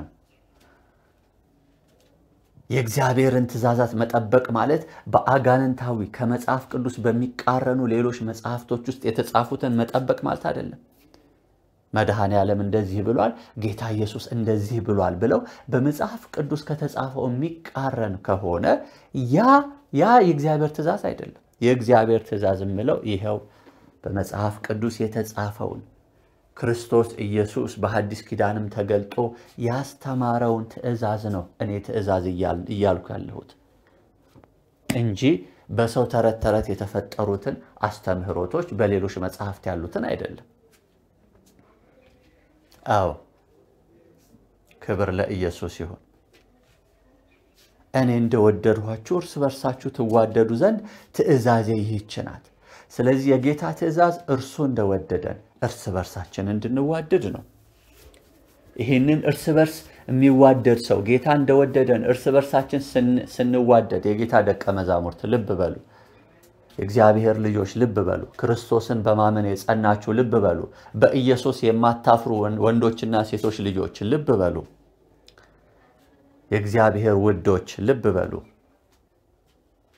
እርሱ እንደወደደን ክርስቶስ ኢየሱስ መምህራችን መድኃኒታችን እንደወደደን ጌታችን እንደወደደን እርስ በርሳችን ስንዋደድ ስንፋቀር የእግዚአብሔርን ትእዛዝ እየጠበቀን ነው ይሄ ነው ቃሉን ሰምቶ ስንኖርበት ቃሉን ሰምቶ ማድረግ ነው እንጂ ቃሉን መስማት ብቻ አይደለም ትርጉም ያለው ቃሌን ሰምቶ የማይሰማው አሸዋ ላይ ቤቱን እንደሰራ ሰው ነው ጎርፍ ንፋስ ሲመጣ ይወሰዳል አለ ቃሌን ሰምቶ የሚኖርበት ግን ቃሌን ሰምቶ የሚጠብቀው ግን ትእዛዜን ሰምቶ የሚያደርገው ግን ቤቱን በአለት ላይ እንደሰራ ልባም ሰው ይመስላል አለ ጎርፍም ንፋስም ወጀብም ዝናብም ምናምን መጣ ያንን ቤት ገፋው አይወድቅም አለ ለምን ቃሌን ሰምቶ ስለሚኖርበት ስር ሰዷል በአለት ላይ እንደተሰራ ቤት ነው አለ ኢየሱስ ያሰው ወይም ያቺ ሴት ነፍሱን ስለ ወዳጆቹ ከመስጠት ይልቅ ከዚህ የሚበልጥ ፍቅር ለማንም የለውም እኔ ያዘዝኳችሁን ሁሉ ብታደርጉ እናንተ ወዳጆቼ ናችሁ ከእንግዲህ ወዲህ ባሮች አልላችሁም ባሪያ ጌታው የሚያደርገውን አያውቅምና ወዳጆች ግን ብያችኋለሁ ከአባቴ የሰማሁትን ሁሉ ለእናንተ አስታውቃችኋለሁና አያችሁ እኔ ያዘዝኋችሁን ሁሉ ብታደርጉ ያው ያዘዝኋችሁን አንዳንዱን አይደለም ያዘዝኋችሁን ሁሉ በምን ያዘዘንን ይሄው ከዘፍጥረት እስከ ራእይ በመጽሐፍ ቅዱስ በቅዱሱ መጽሐፍ ውስጥ ተጽፎ የተሰጠን የሕይወት ኪዳን አለ የብርሃን ኪዳን አለ የእውነት ኪዳን አለ የእግዚአብሔር ኪዳን አለ በልጁ በኢየሱስ ክርስቶስ የምህረት ኪዳነ ምህረት ለእኛ እግዚአብሔር አብ በልጁ በኢየሱስ ክርስቶስ ያደረገው የመስቀል ላይ ሥራ ለኛ ኪዳን ነው በልጁ የሚያምን የዘላለም ሕይወት አለው ይህ እግዚአብሔር ለሰው ዘር የሰጠው የምህረት ኪዳን ነው በልጁ የማያምን ግን የእግዚአብሔር ቁጣ በዛ ሰው ይኖራል እንጂ ሕይወትን አያይም ይላል በልጁ ያላመናችሁ በልጁ እንድታምኑ ለምናችኋለሁ በሃይማኖት ተቋማት ውስጥ መኖር ትርጉም አይሰጥም ኢየሱስን ካላመናችሁ እኔ ኦርቶዶክስ ነኝ እኔ ወንጌል አማኝ ነኝ እኔ ካቶሊክ ነኝ እኔ ሙስሊም ነኝ ማለት ትርጉም የለውም በራሱ ጌታ ኢየሱስ ክርስቶስ አንተ የሕያው እግዚአብሔር ልጅ ነህ ስለ ኃጢአቴ በመስቀል ላይ በስጋህ ተሰቅለሃል ሞተሃል ተቀብረሃል በሶስተኛው ቀን እኔን ስለማጽደቅ ከሙታን ተነስተሃል አንተ ቤዛዬና መድኃኒቴ ነህ ይቅር በለኝ ኃጢአቴን ሁሉ ከኔ ያስወግድ ጌታና መምህር አምላክ ሁነኝ ለኔ አንተ እውነተኛ አምላክ የዘላለም ሕይወት ነህ አንተ እግዚአብሔር መንገድ እውነት ሕይወት ነህ ሕይወቴን ሰጥቻለሁ በመስቀል ላይ የሰጠኸውን ያንተን ሕይወት ተቀብያለሁ አንተ አምላኬ ነህ እከተልሃለሁ ከዚህ በኋላ በትምህርትህ እኖራለሁ ለአንተ ጌትነት እገዛለሁ ሙሉ ስልጣን በመንፈስ በነፍስ በስጋዬ ላይ አንተ ብቻ ነህ ያለ የእግዚአብሔር ልጅ ወደ እግዚአብሔር ያቀረብከኝ ከእግዚአብሔር ጋር ያስታረቅከኝ አንተ ብቻ ነህ ብሎ ሰው በኢየሱስ ሊያምን ይገባዋል ሰው በቡድሃ ቢያምን አይድንም ሰው በመሐመድ ቢያምን አይድንም ሰው በማርያም ቢያምን አይድንም ሰው በጳውሎስ ቢያምን አይድንም ሰው በሚካኤል ቢያምን አይድንም ሰው በጌታ በኢየሱስ ክርስቶስ በሕያው ፈጣሪ በእግዚአብሔር አብ ልጅ ሲያምን ግን ከድንግል ማርያም በተወለደው በስጋው ዛሬ 2000 ዓመት ዘመን የማይቆጠርለት አልፋና ኦሜጋ የሆነው የሰውን ዘር ለማዳን ሲል ሰው የሆነው ከሰማይ ሰማያት የመጣው በእርሱ የሚያምን የዘላለም ሕይወት አለው ይላል በወልድ የሚያምን ነው የተባለው በወልድ የሚያምን የዘላለም ሕይወት አለው ይላል በወልድ የማያምን ግን ወልድ ማን ነው ልጁ ማለት ወልድ ማለት ልጅ ማለት ነው የግዕዝ ቃል ነው በአማርኛ ልጅ ማለት ነው በእንግሊዘኛ ሰን ማለት ነው በወልድ የሚያምን በእግዚአብሔር ልጅ በአብ ልጅ የሚያምን ሕይወት አለው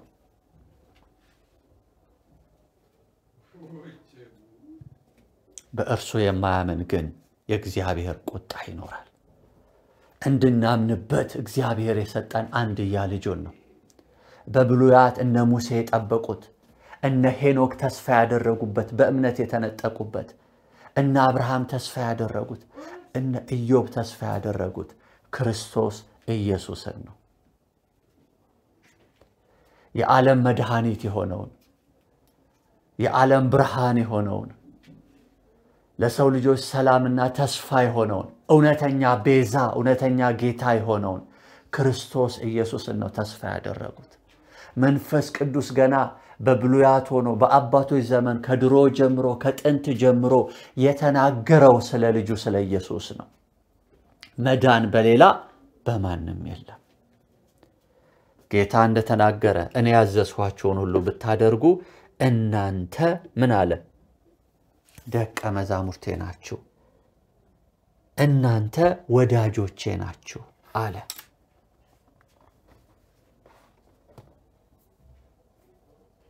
ክብር ለእግዚአብሔር ይሁን ክብር ለእግዚአብሔር ይሁን መዳንም በሌላ በማንም የለም ጌታ ኢየሱስ ይክበር የእግዚአብሔርን ትእዛዛት የሚጠብቁት የኢየሱስን ምስክር ያላቸው እነዚህ የሴቲቱ ዘር ናቸው እነዚህ የእግዚአብሔር ወንዶችና ሴቶች ልጆች ናቸው። እነዚህ የክርስቶስ ሙሽራ ናቸው። አሁን ወደ ሁለተኛው ክፍል እንሄዳለን። የእግዚአብሔርን ትእዛዛት ስለመጠበቅ አይተናል። የኢየሱስ ምስክር አላቸው እነዚህ የሴቲቱ ዘር የተባሉት። ክብር ለእግዚአብሔር ይሁን። የኢየሱስ ምስክር አላቸው። የሐዋርያት ሥራ ምዕራፍ 3 እና ምዕራፍ 4 ላይ ያለውን በእግዚአብሔር መንፈስ ምሪት እናነባለን። ወንድሞቼ አትሯሯጡ፣ እርፍ ብላችሁ የእግዚአብሔርን ቃል እንስማ። ኃይለኛ ውጊያ እየመጣ ነው በምድር ላይ። ኃይለኛ ውጊያ በምድርም በሰማይም ላይ ትልቅ ውጊያ እየመጣ ነው። ዓለም ከመፈጠሩ ጀምሮ እንደዚህ አይነት ውጊያ የሌለው ውጊያ። የእግዚአብሔር መላእክት ቅዱስ ሚካኤልና አብረውት ያሉት የእግዚአብሔር መላእክት ስለ እግዚአብሔር ልጅ ስለ ኢየሱስ ሲሉ ስለ እውነት ሲሉ ዘንዶን የሚዋጉበት ጊዜ አሁን እየመጣ ነው። ወንድሜ ነብዩ ዳንኤል በመጽሐፍ ቅዱስ በትንቢተ ዳንኤል ላይ የምናውቀው ነብዩ ዳንኤል የተወደደ ወንድሜ ከአንድም ሁለት ጊዜ እግዚአብሔር እንዲያስተምረኝ እንዲያሰለጥነኝ በራእይ ብዙ ጊዜ ልኮት የነበረ የጌታ ወንድም የጌታ ወዳጅ የጌታ ነብይ ነው። ትንቢተ ዳንኤልን የጻፈው በመጽሐፍ ቅዱስ ካስቀመጠልን ትንቢተ ዳንኤል ምዕራፍ 12 ይመስለኛል። ሚካኤልና መላእክቱ ይላል። እንግዲህ ሚካኤል የተዋጊ መላእክት አለቃ ተደርጎ እግዚአብሔር ስልጣን ሰጥቶታል። ሚካኤልና መላእክቱ ዘንዶን ተዋጉ ይላል። ዘንዶም አልቻላቸውም ይላል። ወደ ምድሩ ተጣለ ይላል። ይህ የመጨረሻው ዘመን ነው። በምድር ደግሞ ኢየሱስ ክርስቶስን በመግለጥና የኢየሱስ ነን በሚሉትና በማይሉት መካከል ውጊያ ይኖራል። ስለ ፊዚካል ስለ በምድራዊ በጎዝ የጦር መሳሪያ ስለመዋጋት አይደለም። ልክ ቅዱስ ጳውሎስ እንዳለው የእግዚአብሔር ዕቃ ጦር ሁሉ አንሱ ይላል። የእግዚአብሔር ዕቃ ጦር የመዳንን ራስ ቁር ኢየሱስ ክርስቶስ ይመጣል ብሎ ተስፋ ማድረግ፣ በእርሱ ማመን፣ አዳኝ ኢየሱስ ብቻ ነው ብሎ ማመን፣ የጽድቅን ጥሩር እግዚአብሔር ጽድቃችን ብሎ ማመን። የራሳችን ጽድቅ የለንም። ክርስቶስ ኢየሱስ ከእግዚአብሔር ዘንድ ስለኛ ጽድቅ ሆኖልናል። የእውነትን መቀነት በደንብ አጥብቆ ማሰር። እውነት በኢየሱስ አለ። እውነት በክርስቶስ ኢየሱስ አለ። የሰላምን ወንጌል ዝግጅት መጫማት የሰላም ወንጌል ነው። የእግዚአብሔር ወንጌል የሰላም የምስራች ነው። ለተጨነቁት እረፍትን የሚሰጥ፣ ለታመሙት ፈውስን የሚሰጥ፣ ህመም መንፈሳዊ ህመም ስጋዊ ላለባቸው በሙሉ የምስራች የታሰሩትን የሚፈታ፣ በዲያብሎስ የታሰሩትን በልዩ ልዩ ስርዓት ውስጥ ያሉትን ለጨለመባቸው ብርሃን የሚሆን፣ ለድሆች ለትሑታን የምስራች ወንጌል ይሰበካል። የሚያምን ሁሉ ደስታ ይሆንለታል። ከእግዚአብሔር ጋር እርቅ በክርስቶስ ደም በኩል አግኝቷል። በስጋው በኩል ወደ አብ መግባት አግኝተናል። ይህ የምስራች ነው። የሰላም ወንጌል ነው። ለሚያምን ሁሉ ከእግዚአብሔር ጋር እርቅ ሆኖለታል። መዳን ሆኖለታል። ድነትን አግኝተናል በክርስቶስ እናንተም ዳኑ በክርስቶስ ብለን ወደ አስታራቂው ጳውሎስ እንደዚህ አለ በሁለተኛ ቆሮንቶስ ምዕራፍ 5 ላይ ታረቁ ብለን ስለ ክርስቶስ እንለምናለን ሰዎችን አለ። ታረቁ ከእግዚአብሔር ጋር የማስታረቅን አገልግሎት ሰጠን። እያንዳንዳችን የኢየሱስ ደቀ መዛሙርት የክርስቶስ ተከታዮች የሆንን ታረቁ ብለን ያልታረቁ ሰዎች ካሉ እንናገራለን። የማስታረቅ አገልግሎት ይሄ ነው። ወደ አስታራቂው ነው የምንጠቆመው። ታረቁ ከእግዚአብሔር ጋር እንዴት ሲሉ በክርስቶስ ኢየሱስ። የእግዚአብሔር ልጅ አስታራቂ ነው። ከሰው ልጆች ሰውን ከእግዚአብሔር ጋር ማስታረቅ የሚችል ስለሌለ እነ ዳንኤል ተነስተው ነበር፣ እነ አብርሃም ነበሩ፣ እነ ሄኖክ ነበሩ፣ እነ ጳውሎስ እነ ጴጥሮስ ነበሩ፣ እነ ማርያም ድንግል ነበሩ፣ ሌሎችም ነበሩ፣ መላእክቱም ነበሩ ቅዱሳን፣ እነ ሚካኤል እነ ገብርኤል ሌሎችም። ነገር ግን ሰውን ከእግዚአብሔር ጋር ማስታረቅ የሚችል አንድም ስላልተገኘ በእግዚአብሔር ፊት አንድ ጻድቅ እንኳን ስላልተገኘ እግዚአብሔር ጻድቅ ብሎ በሚለካው መስፈርት ሰውን የወደቀውን አዳም በኃጢአት ተተብትቦ ባለመታዘዝ የሞተውን አዳምና ሔዋንን ከእግዚአብሔር ጋር ሊያስታርቅ ነፃ ሊያወጣ የሚችል አንድስ እንኳን ስላልተገኘ እግዚአብሔር ወልድ ሰው መሆን ያስፈልገው ለዛ ነው። ሰው የሚተርፈው በእግዚአብሔር ጽድቅ ነው።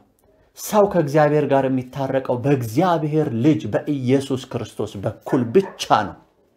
እንደዛ ባይሆንማ ኖሮ የእግዚአብሔር ልጅ ከሰማይ ሰማያት ወርዶ አንዲት ብላቴና ሴት ማህፀን ውስጥ አድሮ የማርያም ማህፀን ውስጥ አድሮ ለምን መወለድ አስፈልገው?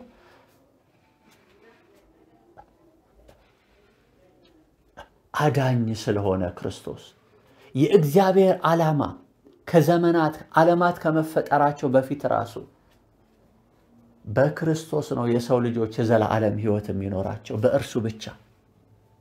አብርሃም ሊያድነን አልቻለም። ጴጥሮስ ሊያድነን አልቻለም። ሙሴ ሊያድነን አልቻለም። ኤልያስ ሊያድነን አልቻለም። ራሱን መዳን አልቻለም። ራሳቸው መዳን አልቻሉም በራሳቸው ጽድቅ እንኳን። ድንግል ማርያም ልታድነን አልቻለችም። ለዛ ነው ኢየሱስ ከሰማይ የመጣው የእግዚአብሔር ቃል ከሰማይ የወረደው።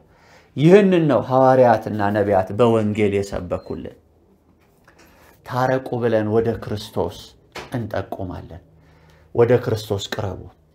እሱ ደግሞ እኔ ጻድቅ ነኝ እኔ ንጹህ ነኝና ኃጢአተኞች ራቁ አላለም። ሸክማችሁ የከበደ ሁሉ ወደ እኔ ኑ አለ። በምድርም ሲመላለስ ሴተኛ አዳሪዎች መሃል ይገኛል። ቀራጮች መሃል ይገኛል። ኃጢአተኛ በቃ ምድርን ያስጨነቁ የተባሉ ቴሮሪስቶች መሃል ይገኛል።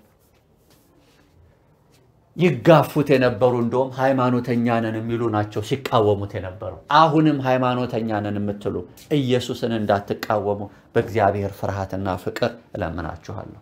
በእግዚአብሔር ርህራሄ ለክርስቶስ ተገዙ፣ ተንበርከኩ። ኢየሱስ ነው ጌታ። ስሙ የሚያስደነግጣችሁ ከሆነ ስሙን መጥራት የሚያስፈራችሁ ከሆነ ንስሐ ግቡ። ምክንያቱም መጽሐፍ ቅዱስ በብሉያትም የጌታን ስም የሚጠራ ይድናል ተብሎ ተጽፏልና እግዚአብሔርን አመስግኑ ስሙንም ጥሩ ተብሎ በመዝሙር 95 ቁጥር 1 ላይ ተጽፏልና ስሙን ጥሩ ተብለናል። አትጥሩ አልተባለም። ስሙን አትጥሩ የሚል ከአጋንንትና ከዲያብሎስ መንፈስ እንደሆነ ወቁ። ኢየሱስ ክርስቶስ የሚለውን ስም እንጠራዋለን። ያህዌ ኤሎሂም እንጠራለን። አዶናይ ኤልሻዳይ እንጠራለን። መንፈስ ቅዱስ እንጠራለን። መድኃኔ ዓለም እንጠራለን። አማኑኤል ጌታ እንጠራለን። ኢየሱስ እንጠራዋለን ስሙን። እግዚአብሔር አብ ነው ለልጁ ኢየሱስ የሚለውን ስም የሰጠው። ገብርኤል ላከውና የሚወለደው ወልድ ልጄ ስሙ ኢየሱስ ነው በምድር ሲመላለስ። የሹዋ ነው ስሙ። ሂድና ለዮሴፍ ንገረው። ሂድና ለማርያም ንገራት። ሰዎችን ከኃጢአታቸው ሁሉ ያድናቸዋልና። ለማንም ተብሎ አያውቅም። ሰዎችን ከኃጢአት ሁሉ የሚያድን አንድ ጌታ ኢየሱስ ክርስቶስ አለ። አንድ አባት እግዚአብሔር አብ አለ። አንድ አጽናኝ መንፈስ ቅዱስ አለ። ሐዋርያት አባቶቻችን፣ የእምነት የቀደሙ እናቶቻችን እነ ቅድስት ድንግል ማርያም፣ እነ ዲቦራ፣ እነ ሃና፣ እነ ማርታ፣ እነ ማርያም፣ እነ ጵርስቅላ ሌሎችም አባቶችም እነ ኢሳያስ፣ እነ ኤርሚያስ፣ እነ ሕዝቅኤል፣ እነ ዳንኤል፣ እነ ሙሴ፣ እነ ኢያሱ፣ እነ ካሌብ፣ እነ እዝራ፣ እነ ነህምያ፣ እነ ጴጥሮስ፣ እነ ጳውሎስ፣ እነ ያዕቆብ፣ እነ ዮሐንስ፣ እነ ቶማስ፣ እነ እንድርያስ፣ እነ ኤልሳ፣ እነ ሳሙኤል፣ እነ ዳዊት፣ እነ ዮሴፍ ሌሎቹም መታመኛቸውን ተስፋቸውን መድኃኒታቸውን አዳኛቸውን በእግዚአብሔር ልጅ በእግዚአብሔር ቃል በኢየሱስ ክርስቶስ ላይ ነው ያደረጉት። ለኛ ምሳሌ የሆኑት በዚህ መልኩ ነው። ክብር ለእግዚአብሔር ይሁን። የሐዋርያት ሥራ ምዕራፍ 3 ጀምሮ እንደዚህ ይላል። ጴጥሮስና ዮሐንስም በጸሎት ጊዜ በ9 ሰዓት ወደ መቅደስ ይወጡ ነበር። ወደ መቅደስም ከሚገቡት ምጽዋት ይለምን ዘንድ ሰዎች ተሸክመው መልካም በሚሏት በመቅደስ ደጅ በየቀኑ ያስቀምጡት የነበሩ ከእናቱ ማህፀን ጀምሮ አንካሳ የሆነ አንድ ሰው ነበረ። እርሱም ጴጥሮስንና ዮሐንስን ወደ መቅደስ ሊገቡ እንዳላቸው ባየ ጊዜ ምጽዋትን ለመናቸው። ጴጥሮስም ከዮሐንስ ጋር ትኩር ብሎ ወደ እርሱ ተመልክቶ ወደ እኛ ተመልከት አለው። እርሱም አንድ ነገር ከእነርሱ እንዲቀበል ሲጠብቅ ወደ እነርሱ ተመለከተ። ጴጥሮስ ግን ብርና ወርቅ የለኝም፣ ይህን ያለኝን ግን እሰጥሃለሁ። በናዝሬቱ በኢየሱስ ክርስቶስ ስም ተነሳና ተመላለስ አለው። ተመልከቱ፣ ጴጥሮስ በኢየሱስ ክርስቶስ የሚያፍር ሰው አይደለም። ስሙን መጥራት አልበቃውም የሚል ሰው አይደለም። ለበቁም ላልበቁም ኢየሱስ ተሰጥቷል። ሃሌሉያ። ስሙን ጠርተን መዳን የእግዚአብሔር ፈቃድ ነው። ስሙን እንድናፍርበት ስሙን እንዳንጠራ የሚያደርግ ጥንተ ጠላታችን ዘንዶ የተባለው አዳምና ሔዋንን ያሳተ ያ ክፉ ዲያብሎስ ነው። በስሙ ዲያብሎስ ድል ተነስቷል። በስሙ ደዌ በሽታ ድል አርገናል። በኢየሱስ ስም ዲያብሎስን ድል አርገናል። በኢየሱስ ስም አጋንንትን እናስወጣለን። በኢየሱስ ስም ከዘላለም ሞት እንተርፋለን። ዲያብሎስ የሚፈራውና የሚጠላው ስም የኢየሱስ ክርስቶስን ስም ስለሆነ ይህ ስም እንዳይጠራ ይፈልጋል። ነገር ግን ኦርቶዶክሳውያን፣ ካቶሊካውያን፣ ወንጌል አማኞችም፣ ሙስሊሞችም፣ ቡድሃዎችም እልፍ አእላፋት የሰው ዘር ሃይማኖትም አለንም የለንም ለምትሉ ይህን ስም ዛሬ ገልጣለሁ፣ እናገራለሁ። አባቶቼ ቀድመው ሐዋርያት ነቢያት የገለጡትን ስም አማኑኤል ያሉትን ስም እግዚአብሔር ከኛ ጋር ነው። መድኃኔ ዓለም የተባለውን ስም፣ ክርስቶስ ኢየሱስ የተባለውን ስም፣ አዳኙ የተባለውን ስም መላእክት ያበሰሩለት ስለዚህ ስም ለሰዎች ስለተሰጠው ስለዚህ ወንድ ልጅ ስለ ኢየሱስ ክርስቶስ መላእክት ሐሴትና ደስታ ምስጋናን ለእግዚአብሔር ያቀረቡበት ይህ ስም ተቀበሉ። ኢየሱስ ብላችሁ ተጣሩ። ታያላችሁ በሕይወታችሁ ላይ ዲያብሎስ ድል ሲደረግ፣ ከዙሪያችሁ ላይ ከቤተሰቦቻችሁ ላይ ዲያብሎስ ድል ሲደረግ ታያላችሁ። በአካሄዳችሁ እረፍትና መድኃኒት ይሆንላችኋል። ኢየሱስ የሚለውን ስም ተጣሩ። መታመኛ ነው። ጴጥሮስ እንደዚህ አለ። ጴጥሮስ ወንድማችን ነው። በናዝሬቱ በኢየሱስ ክርስቶስ ስም ተነሳና ተመላለስ። ያለኝ ይህ ነው አለው። ብርና ወርቅ አይደለም ያለኝ ግን ከብርም ከወርቅም ከሰማይም ከምድርም ከሚበልጠው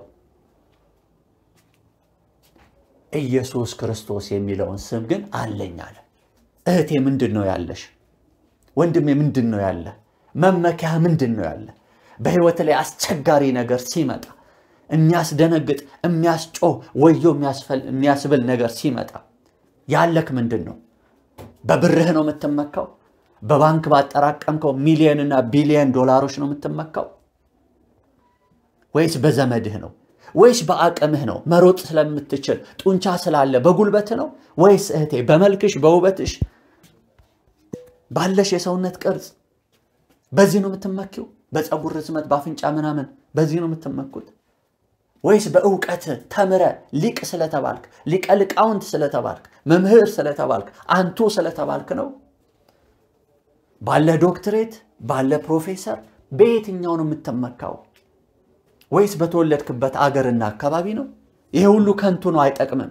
የሚጠቅመው ግን ጴጥሮስ አለኝ ያለው ልንገር፣ አሳ የማጥመድ ክህሎት አለኝ አላለውም። ለዚህ ሰው በሚስቴ መካለው ሚስት አለችኝ፣ ልጅ አለኝ በልጆቼ መካለው አላለም። እሚመካ በእግዚአብሔር ይመካ የተባለውን ስለሚያምን ጴጥሮስ የተሰቀለው ክርስቶስ ኢየሱስ የኔ ነው ስሙ አለ። ተሰጥቶኛል ለኔ አለ። ጴጥሮስ የስሙን ኃይልና ስልጣን ስለተረዳ የአምላኩና የዳነበት ጴጥሮስን ያዳነ ስለ ኢየሱስ የመሰከሩ ሰማዕታት እነ እስጢፋኖስ እነ መጥምቁ ዮሐንስ የመሰከሩለት ያ ክቡር ስም ኢየሱስ ክርስቶስ የሚባለው ሰማይ ምድሩን ሊያድን የሚችለው ከአብ ዘንድ የተቀባ ንጹህ ክርስቶስ የእግዚአብሔር ቃል የእግዚአብሔር በግ ኃጢአት የሌለበት ንጹህ ኢየሱስ ሰው ብቻ አይደለም። ኢየሱስ ከሰማይ ሰማያት የመጣ እግዚአብሔር ነው። ኢየሱስ ጌታ ነው። ኢየሱስ እግዚአብሔር ነው ማለት ነው። ኢየሱስ ፈጣሪ ነው ማለት ነው። ስሙን እጠራዋለሁ። ለኔ መመኪያና መድመቂያዬ ማርያም የሚለው ስም አይደለም፣ ኢየሱስ የሚለው ስም ነው። ለኔ መመኪያዬና መድመቂያዬ ጴጥሮስ የሚለው ስም አይደለም፣ ኢየሱስ የሚለው ስም ነው። ለኔ መመኪያዬና መድመቂያዬ ጳውሎስ የሚለው ስም አይደለም፣ ኢየሱስ የሚለው ስም ነው። ለኔ መመኪያዬና መድመቂያዬ አብርሃም የሚለው ስም አይደለም፣ ወይም ገብርኤልና ሚካኤል ኪሩቤልና ሱራፌል የሚባለው ስም አይደለም። ለኔ መድመቂያዬ እስጢፋኖስና መጥምቁ ዮሐንስ የሚባለው ስም አይደለም። ለኔ መድመቂያዬ ዮሐንስና አስቴር ሩትና ዲቦራ የሚባሉት ስሞች አይደሉም። ለኔ መድመቂያዬ የናዝሬቱ ጌታዬ ኢየሱስ ክርስቶስ ነው። አምላኬ ፈጣሪ ቤዛዬ አዳኜ ስለኔ ወዶኝ አፍቅሮኝ ስለ ኃጢአቴ በመስቀል ላይ የሞተልኝ የተቀበረልኝ ከሙታንም በሶስተኛው ቀን የተነሳ ወደ አባቱ ያረገ ዳግመኛ የሚመጣ ሊወስደኝ ወደርሱ ውዴ ኢየሱስ ነው። ይህ ስም አለኝ እህቴ። ይህ ስም እንዲኖርሽ የእግዚአብሔር ፈቃድ ነው። በጨነቃችሁ ጊዜ የምትጠሩት ሌላ ስም አይሁን፣ ይህ ስም ነው። ስልጣን ያለው ዲያብሎስን ሊገፈው እርቃኑን ሊያስቀረው ስልጣን ያለው ይህ ስም ነው። ውድ ተወዳጅ ኦርቶዶክሳውያን ወንድሞቼና እህቶቼ፣ ውድ ተወዳጅ ካቶሊካውያን ወንድሞቼና እህቶቼ፣ ውድ ተወዳጅ የወንጌል አማኞች ወንድሞቼና እህቶቼ በጌታ በኢየሱስ ክርስቶስ ስም እናገራለሁ። ሐዋርያት አባቶች በመጽሐፍ ቅዱስ እንደተናገሩት ያለን ክርስቶስ ኢየሱስ የሚለው ስም ነው አሉ።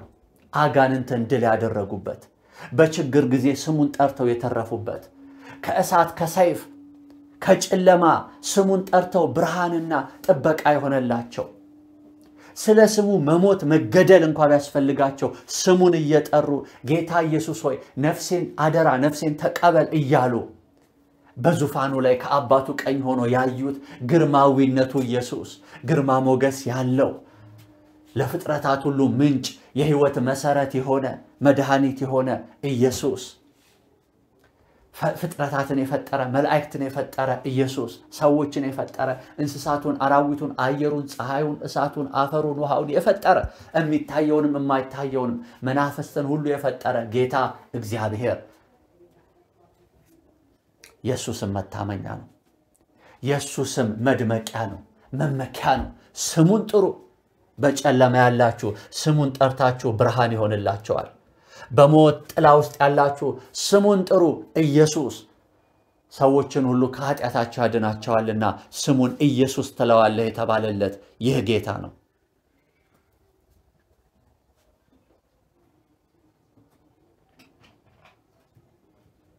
ጌታ ይክበር። ስሙን ጥራ ወንድሜ። እግዚአብሔርን አመስግኑ ስሙንም ጥሩ ተብሎልናልና እናመሰግነዋለን። የእግዚአብሔር መሆናችን አንድም የሚታወቀው ቅዱስ ስሙ ከኛ ጋር አለ። እንጠራዋለን ስሙን። ሽባዎችን የሚተረትር፣ ድውዮችን የሚፈውስ፣ እውራንን የሚያበራ፣ ሙታንን የሚያስነሳ፣ በጨለማ ላሉት ሕይወትን የሚሰጥ፣ ሰዎችን ከኃጢአት እስራት የሚፈታ ነፃ የሚያወጣ፣ ለታሰሩት መፈታትን የሚሰጥ፣ ለድሆች መልካም በረከትን የሚያውጅ የሚሆንም ስም፣ ለታመሙ ፈውስን፣ ልባቸው የተሰበረ መጠገንን መጽናናትን የሚሰጥ ይህ ስም ነው ከአብ ዘንድ የተሰጠ። መላእክት ስለኛ እግዚአብሔርን ያመሰግናሉ። ወንድሞችና እህቶች በልዩ ልዩ አጋንንታዊ አስተምሮ ተይዛችሁ ይህንን ስም ከመጥራት ወደ ኋላ እንዳትሉ ስሙን ጥሩ። ከሁሉ በሰማይም በምድርም ከተጠሩ ከሰማይ ሰማያትም በዚህም ዘመን በሚመጡ ዓለማት በዘላለም ዓለማትም ከሚጠሩ ስሞች ሁሉ በላይ የሆነ ስም ኢየሱስ ክርስቶስ የሚለው ስም ነው። እስከ መስቀል ሞት ድረስ የታዘዘ ከሰማይ ሰማያት ከዙፋኑ ላይ ወርዶ የወደቀውን የጠፋውን አዳምን እየፈለገ የመጣ ስለ አዳምና ስለ ሔዋን ኃጢአትና በደል ስለ ሰው ዘር ልጆች በሙሉ በደልና ኃጢአት በመስቀል ላይ ራሱን መስዋዕት አቅርቦ ለአብ ያቀረበ ስለ ኃጢአታችን የደማ ስለ ኃጢአታችን የተገፋ ስለ ኃጢአታችን የተገረፈ ስለ ኃጢአታችን የቆሰለ ስለ መተላለፋችን የሞተ ኢየሱስ ብቻ ነው። እንደ ኢየሱስ ያለ ማንም የለም በሰማይ ይሁን በምድር። እግዚአብሔርን ከሰው ሰውን ከእግዚአብሔር ያስታረቀ ፍጹም እግዚአብሔር ፍጹም ሰው የሆነ እንደ ኢየሱስ ያለ ማንም የለም። አባቶቻችን ቅዱሳን የተመኩበት ስም ኢየሱስ ነው።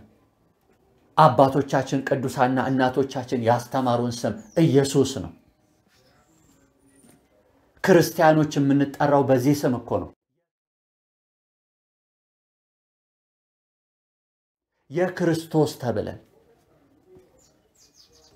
የክርስቶስ ተብለን ነው የምንጠራው። ክርስቶስን የሚያምኑ ክርስቶስን የሚጠሩ የስሙ ስልጣን ያላቸው ስሙን የተከተሉ በስሙ የሚያምኑ የኃጢአት ስርየት የተቀበሉ በቀኝ እጁም ይዞ አስነሳው። ቁጥር 7 ላይ በዚያን ጊዜም እግሩና ቁርጭምጭሚቱ ጸና፣ ወደ ላይ ዘሎም ቆመ፣ ይመላለስም ጀመር። እየተመላለሰም እየዘለለም እግዚአብሔርንም እያመሰገነ ከእነርሱ ጋር ወደ መቅደስ ገባ። ሕዝቡም ሁሉ እግዚአብሔርን እያመሰገነ ሲመላለስ አዩት። መልካምም በሚሏት በመቅደስ ደጅ ስለ ምጽዋት ተቀምጦ የነበረው እርሱ እንደሆነ አወቁት። በእርሱም ከሆነው የተነሳ መደነቅና መገረም ሞላባቸው። እርሱም ጴጥሮስንና ዮሐንስን ይዞ ሳለ ሕዝቡ ሁሉ እየተደነቁ የሰለሞን ደጅ መመላለሻ በሚባለው አብረው ወደ እነርሱ ሮጡ። ጴጥሮስም አይቶ ለሕዝቡ እንዲህ ሲል መለሰ፣ የእስራኤል ሰዎች ሆይ በዚህ ስለምን ትደነቃላችሁ? ወይስ በገዛ ኃይላችን ወይስ እግዚአብሔርን በመፍራታችን ይህ ይመላለስ ዘንድ እንዳደረግነው ስለምን ትኩር ብላችሁ ታዩናላችሁ? የአብርሃምና የይስሐቅ የያዕቆብም አምላክ የአባቶቻችን አምላክ እናንተ አሳልፋችሁ የሰጣችሁትንና ሊፈታው ቆርጦ ሳለ በጲላጦስ ፊት የካዳችሁትን ብላቴናውን ኢየሱስን አከበረው። እናንተ ግን ቅዱሱን ጻድቁንም ክዳችሁ። አያችሁ፣ ኢየሱስ ክርስቶስ ቅዱስ ነው።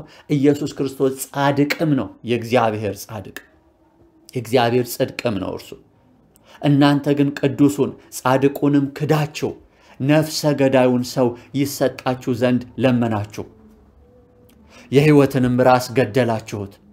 እርሱን ግን እግዚአብሔር ከሙታን አስነሳው። ለዚህም ነገር እኛ ምስክሮች ነን። በስሙም በማመን ይህን የምታዩትንና የምታውቁትን የእርሱ ስም አጸናው። በእርሱም በኩል የሆነው እምነት በሁላችን ፊት ይህን ፍጹም ጤና ሰጠው።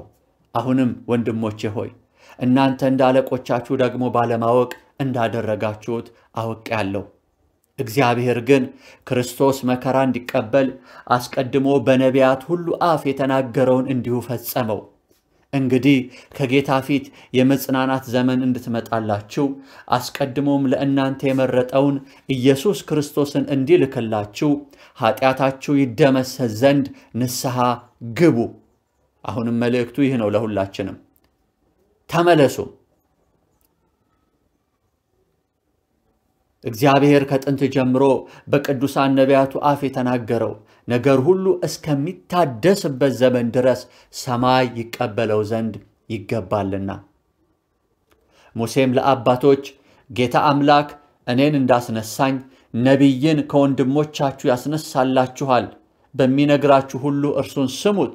ያንም ነቢይ የማትሰማው ነፍስ ሁሉ ከሕዝብ ተለይታ ትጠፋለች አለ።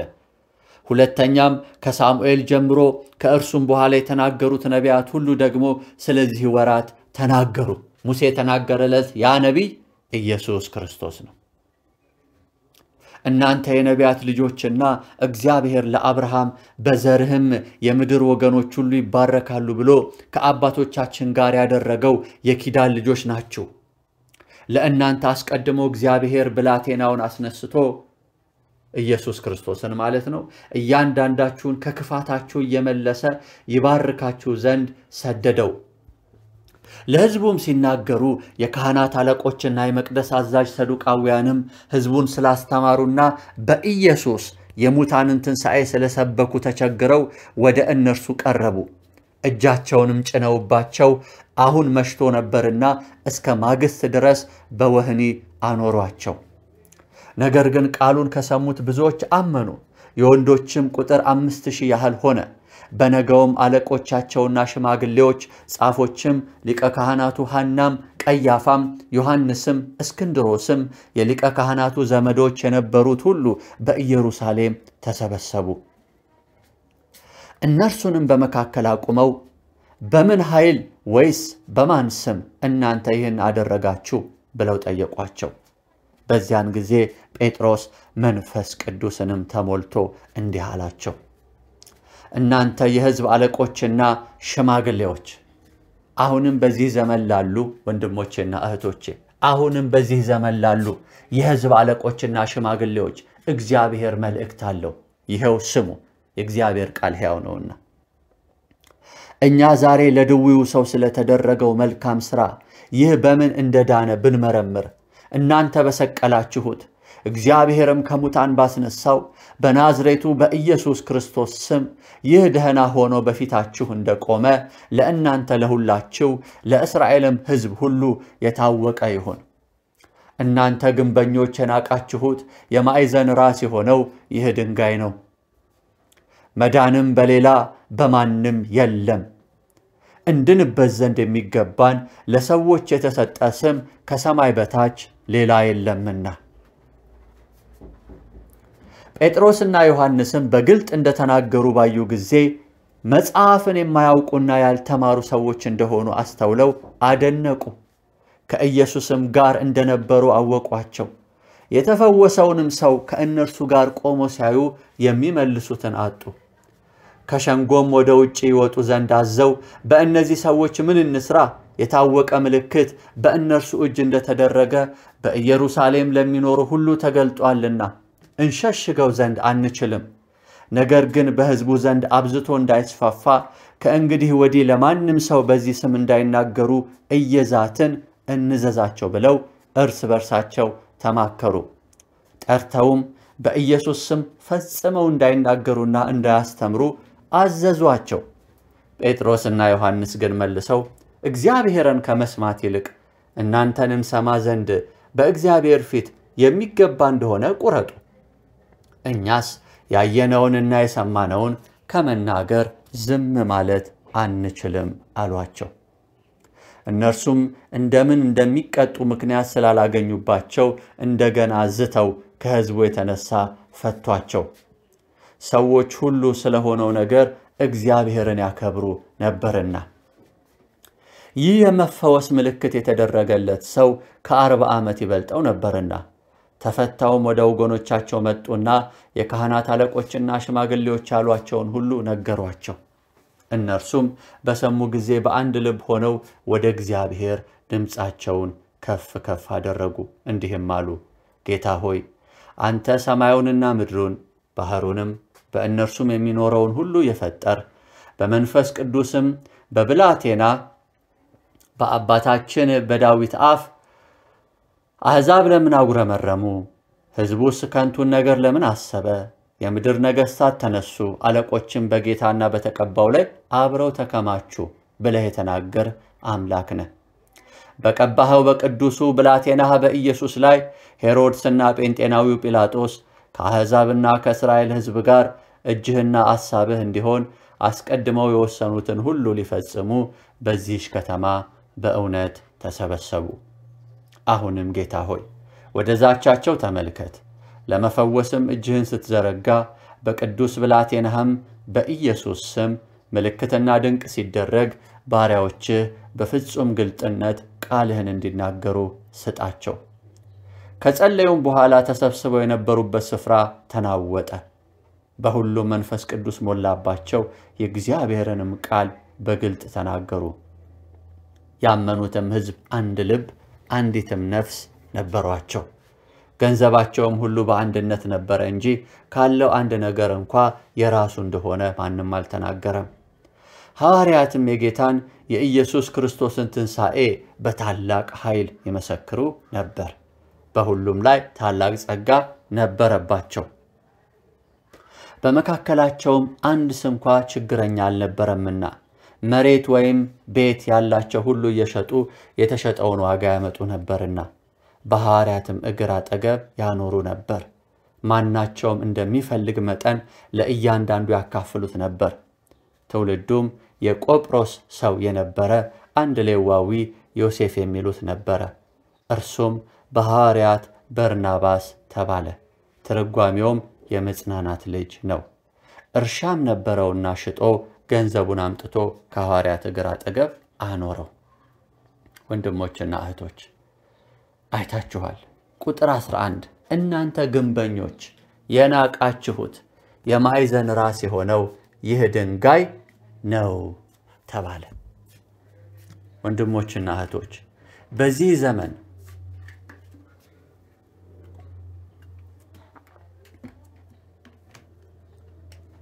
ዘመን ሐዋርያት የተባሉ ነቢያት የተባሉ ወንጌል ሰባኪዎች የተባሉ እረኞች የተባሉ መምህራን አስተማሪዎች የተባሉ ዲያቆናት የተባሉ ዘማሪዎች የተባሉ ሊቀ ጳጳሳት የተባሉ ፓትርያርኮች የተባሉ ጳጳሳት የተባሉ ኤጲስቆጶሳት የተባሉ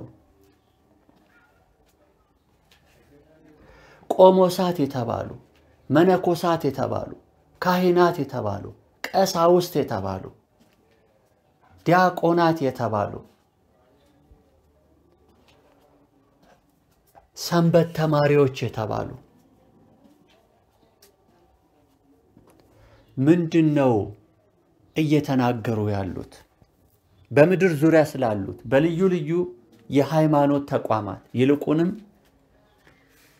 በአይሁዳውያንም ሊሆን ይችላል፣ በክርስትናው ማህበረሰብም ኦርቶዶክስም፣ ካቶሊክም፣ ወንጌል አማኞችም፣ ፕሮቴስታንትም፣ ጴንጤም፣ ኢቫንጀሊካልም፣ ሙሉ ወንጌልም፣ መካነ ኢየሱስም ሌሎችም በሉት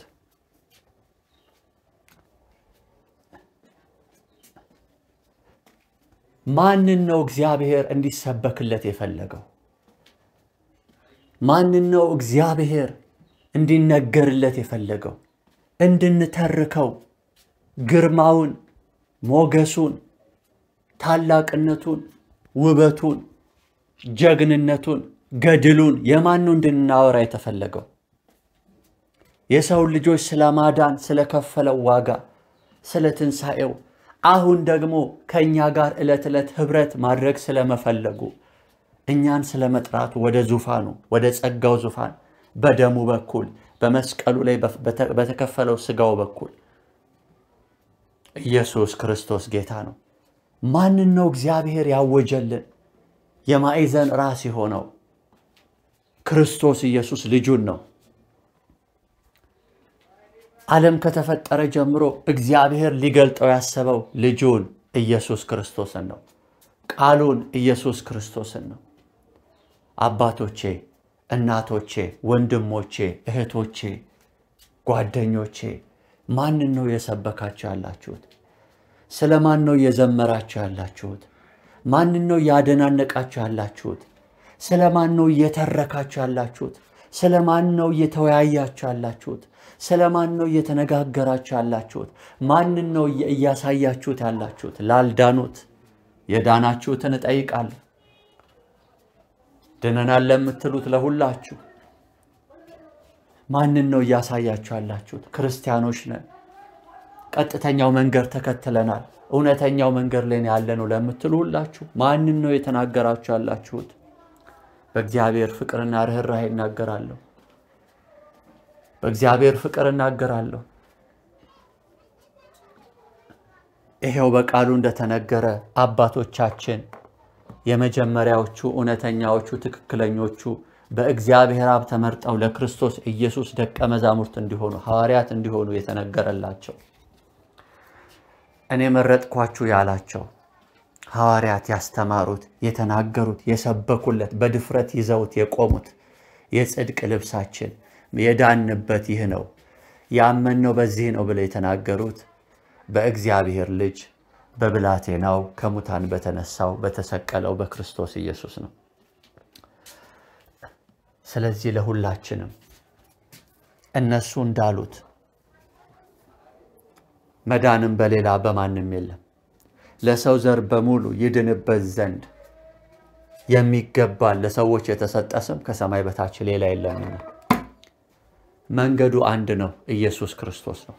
ረፍት አንድ ነው ኢየሱስ ክርስቶስ ነው። ፈዋሽ አንድ ነው ኢየሱስ ክርስቶስ ነው።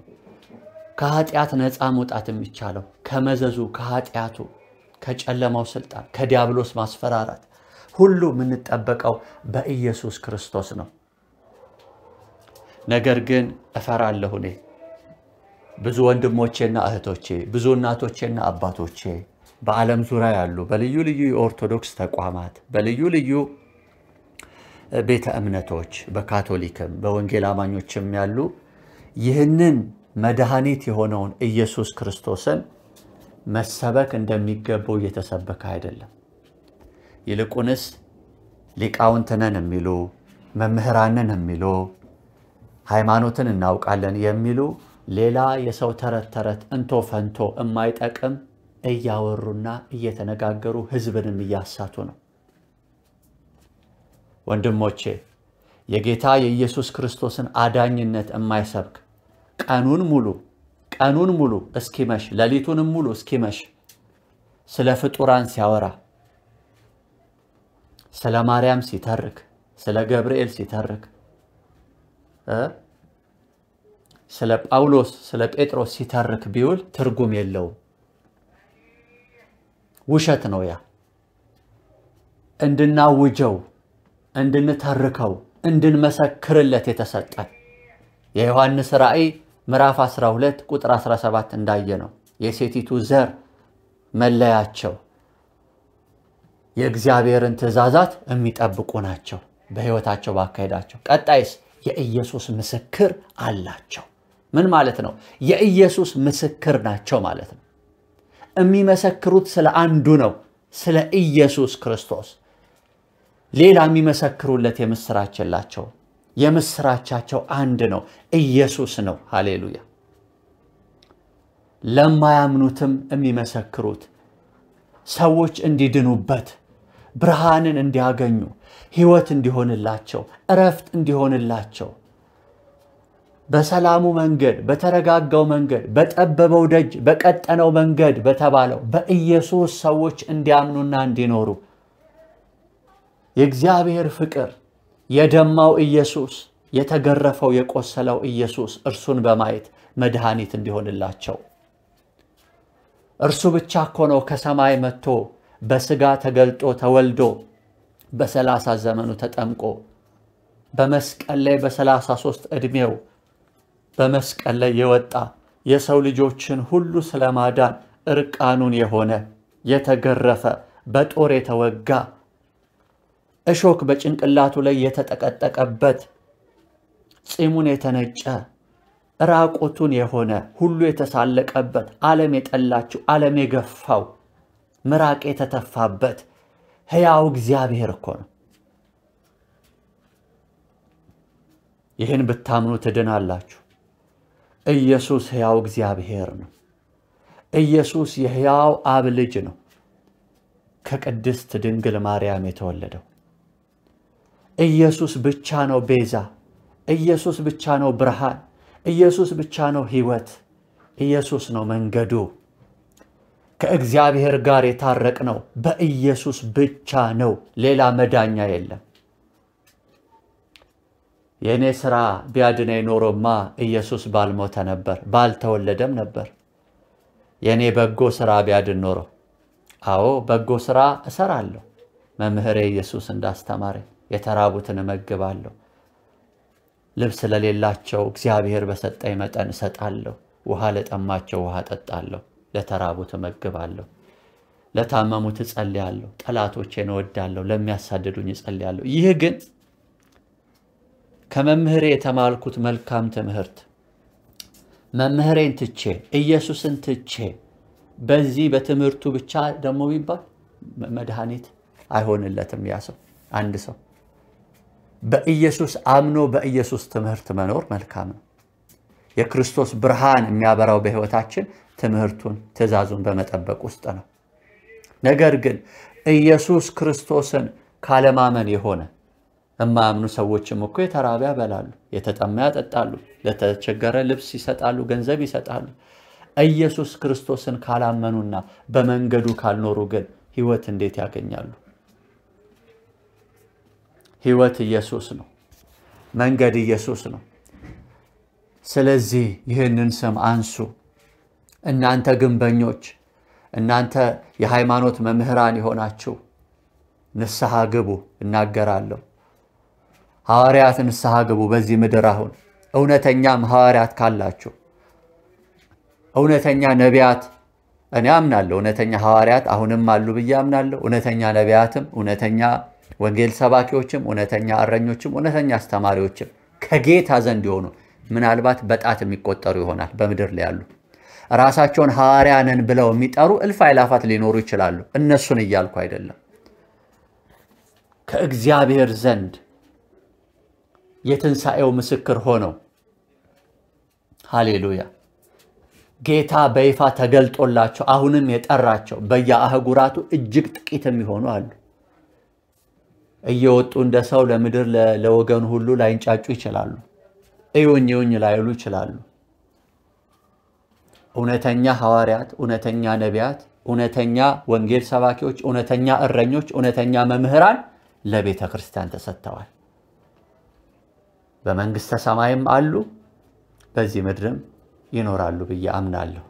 የእግዚአብሔር የተስፋ ቃል ስለሆነ ክርስቶስ ኢየሱስ እስኪመጣ ድረስ ዓላማ ስላለው እነሱን የሰጠበት ጳጳሳት፣ ኤጲስቆጶሳት፣ ወንጌል ሰባኪዎች፣ መምህራን ጌታ ኢየሱስ ሊቅ ብላችሁ አትጠሩ ብሏል። ነገር ግን ሊቃውንት ተብሎ የሚጠሩ ብዙዎች አሉ። መምህር ተብላችሁ አትጠሩ ብሏል። መምህራችሁ አንድ ክርስቶስ ነው፣ ሊቃችሁ አንድ ክርስቶስ ነው ተብለናል። ነገር ግን የሃይማኖት አስተማሪዎች ንስሐ ግቡ፣ እግዚአብሔርን ፍሩ እናገራለሁ። በጌታ በኢየሱስ ክርስቶስ ስም በስሙ ስልጣን እናገራለሁ። በስሙ ስልጣን በርህራሄ ለምናችኋለሁ።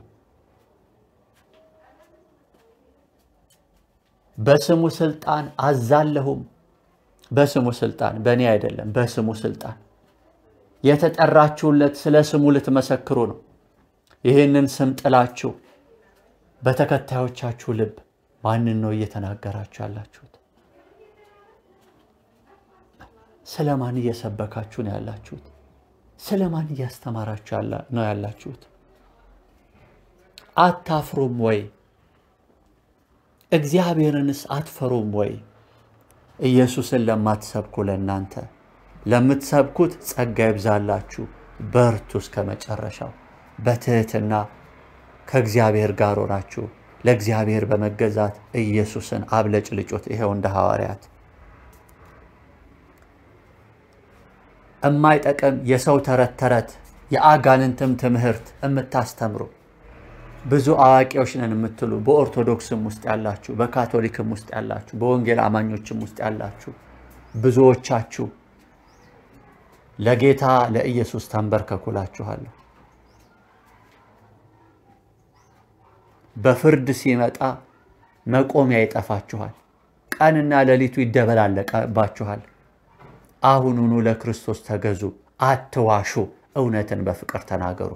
መጽሐፍ ቅዱስን ከፍታችሁ በተጻፈበት በመንፈስ ቅዱስ ምሪት ተርጉሙ። በራሳችሁ ዕውቀትና ጥበብ፣ በሰው ሰራሽ ቴዎሎጂያችሁ አይደለም። ጌታ ሆይ ይህ ክፍል ዓላማው ምንድነው? ጸልዩ፣ ጾሙ በእግዚአብሔር ፊት ከማስተማራችሁ በፊት። ከዛ ኢየሱስ ክርስቶስን ግለጡት። መጽሐፍ ቅዱስ ከዘፍጥረት እስከ ራእይ ስለ ኢየሱስ ክርስቶስ ብቻ ይናገራል። ዓላማው ኢየሱስ ክርስቶስን ማሳየትና መግለጥ ነው። ሰው ወደ ሲኦል ዕለት ዕለት እየተጓዘ ለሆዳችሁ አትኖሩ። እውነትን ተናግራችሁ ወደ ጌታ ብትሄዱ ይሻላችኋል። ውሸትን አስተምራችሁ በሰው ተጨብጭቦላችሁ ሰዎች የሚፈልጉትን የአጋንንት ትምህርት አስተምራችሁ የሰውን ፈቃድ ሰብካችሁ ወደ ሲኦል ጉድጓድ ከምትሄዱ እውነትን በፍቅር ተናግራችሁ ተገላችሁ ተወግራችሁ ተሰዳችሁ ተርባችሁ በኢየሱስ ዘንድ ግን የክብር አክሊል ቢጠብቃችሁ ይሻላል። እንደ አባቶቻችሁ እንደ ሐሰተኞች ነቢያት አትሆኑ፣ እንደ እውነተኞቹ በጎና ታማኝ ደቀ መዛሙርት ሆኑ። ለክርስቶስ የኢየሱስ ተከታዮች እንድትሆኑ ተጠርታችኋል። እግዚአብሔር እናንተን ጳጳሳት፣ እግዚአብሔር እናንተን ሐዋርያትና ነቢያት መምህራን አርጎ የሾመው ለመንጋው እንድትጠነቀቁ የእግዚአብሔርን በጎች እንድትራሩላቸው ከእግዚአብሔር የሆነ ቅዱስ ቃሉን እንድትመግቧቸው የእግዚአብሔርን መንገድ እንድታሳዩቸው ነው እንጂ እናንተም ሳትድኑ ኢየሱስ ጋር ሳትደርሱ ለሰዎችም የመዳንን በር ዘግታችሁ የእውቀትን በር ዘግታችሁ ኢየሱስ እንዳይታይ ገደብ ሆናችሁ ውሸት እያስተማራችሁ እግዚአብሔር ይነቅላችኋል። ንስሐ ባትገቡ እግዚአብሔር ስራችሁን ያደርቃል። እኔ አይደለሁም እየተናገርኩ ያለሁት፣ መንፈስ ቅዱስ ነው እያስጠነቀቃችሁ ያለው። እውነት እናገራለሁ። ምንም እጅግ ታናሽ ብሆን በእድሜ ታናሽ ልጃችሁ ብሆን እግዚአብሔርን እንድትፈሩ በኃያሉ በእግዚአብሔር እጅ በታች እንድትንቀጠቀጡ በእግዚአብሔር ፍቅር እራራላችኋለሁ፣ እለምናችኋለሁ፣ ወደ ጌታ ወንጌል እጠራችኋለሁ። ዳግመኛ የተወለዱ ከሕይወታቸው ከንግግራቸው ከፍሬያቸው ያስታውቃሉ። ኢየሱስን የሚያውቁ ኢየሱስ ክርስቶስን ይሰብካሉ፣ ኢየሱስን ያስተምራሉ፣ በእግዚአብሔር ትእዛዝም ይኖራሉ። የኢየሱስ የሆኑ የኢየሱስ ምስክር አላቸው። የሕያው ሥላሴ የሆኑ አብ ወልድ መንፈስ ቅዱስን የሚያምኑ የኢየሱስ ክርስቶስ ምስክር አላቸው። የእግዚአብሔርን ትእዛዛት ይጠብቃሉ። እናንተ ግንበኞች የእግዚአብሔርን ልጅ ንቃችሁታልና ወዮላችሁ። ኢየሱስን አቃላችሁታልና ተፍታችሁበታልና ተዘባብታችሁበታልና ስለ ኢየሱስ አዳኝነት መናገርና ማስተማር መስበክ ሲገባችሁ ስለ ፍጡራን ተረት ተረትና የሰው ሰራሽ በመጽሐፍ ቅዱስ ያልተጻፈ ስታወሩ ለምትኖሩ ወዮላችሁ። የእግዚአብሔር እሳት ተበላችኋለች፣ ወደ እግዚአብሔር መንግሥት አትገቡም ካልተመለሳችሁ።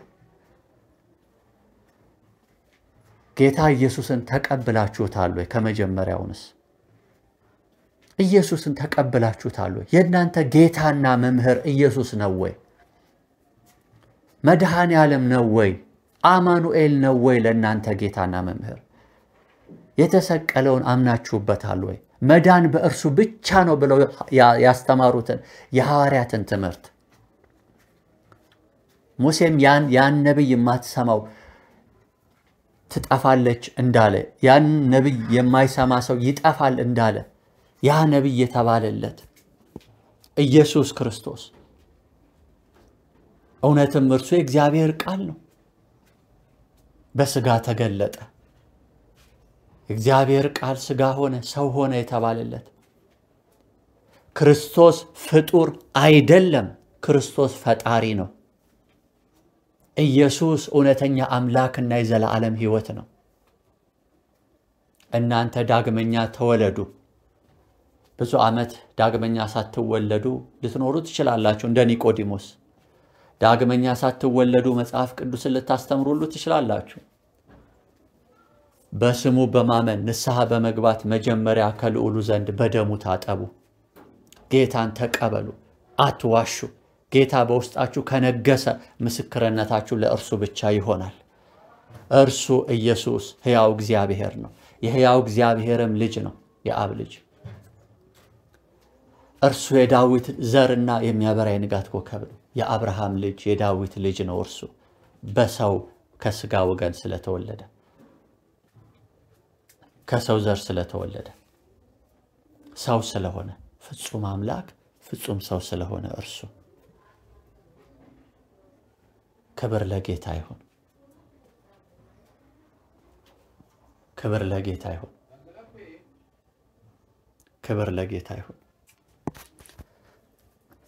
በመጨረሻ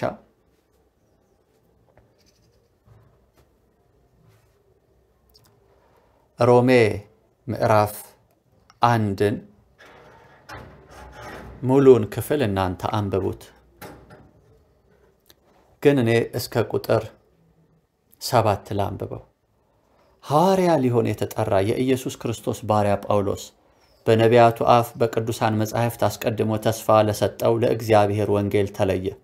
ይህም ወንጌል በሥጋ ከዳዊት ዘር ስለተወለደ እንደ ቅድስና መንፈስ ግን ከሙታን መነሳት የተነሳ በኃይል የእግዚአብሔር ልጅ ሆኖ ስለተገለጠ ስለ ልጁ ነው።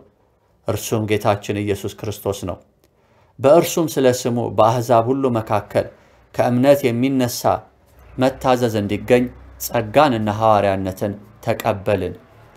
በእነርሱም መካከል የኢየሱስ ክርስቶስ ልትሆኑ የተጠራችሁት እናንተ ደግሞ ናችሁ። የኢየሱስ ክርስቶስ ልትሆኑ ነው የተጠራችሁት። ሃሌሉያ።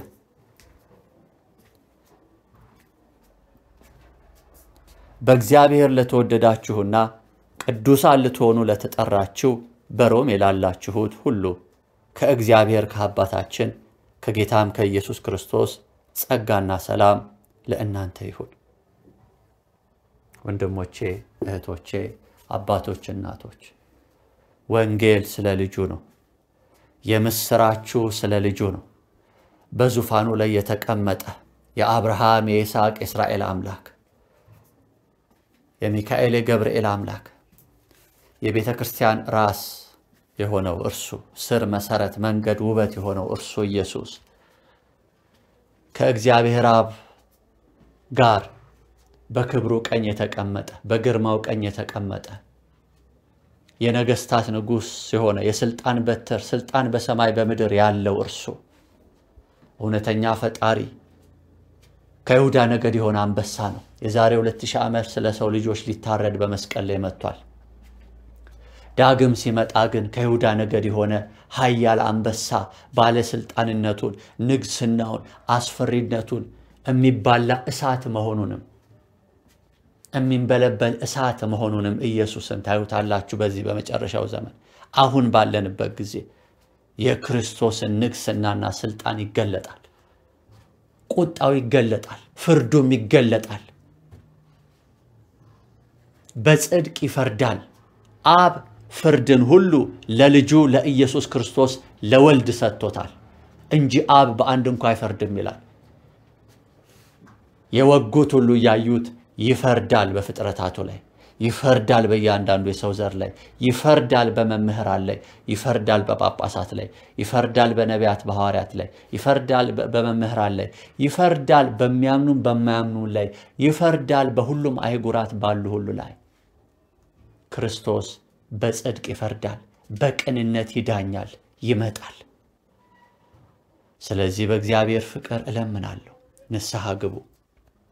መጽሐፍ እንደሚል ኢየሱስ እርሱ ክርስቶስ የሕያው እግዚአብሔር ልጅ እንደሆነ ብታምን እርሱ ጌታ እንደሆነ ብታምን በአፍ ብትመሰክር ይሄንን እግዚአብሔር ከሙታን እንዳስነሳው በልብ ብታምን ትድናለህ ተብሎ ተጽፏል።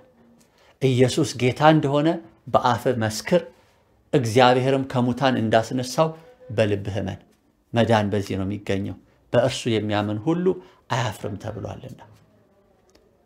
ስለዚህ መሪዎችም ምእመናንም በሙሉ ማታምኑም በሙሉ በጌታ በኢየሱስ ክርስቶስ ስም እመኑ።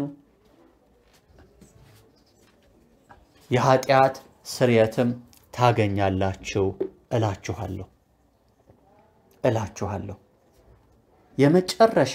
የመጨረሻ ክፍል የማቴዎስ ወንጌል ምዕራፍ 24 ላይ ያለውን ልናገርና ላብቃ።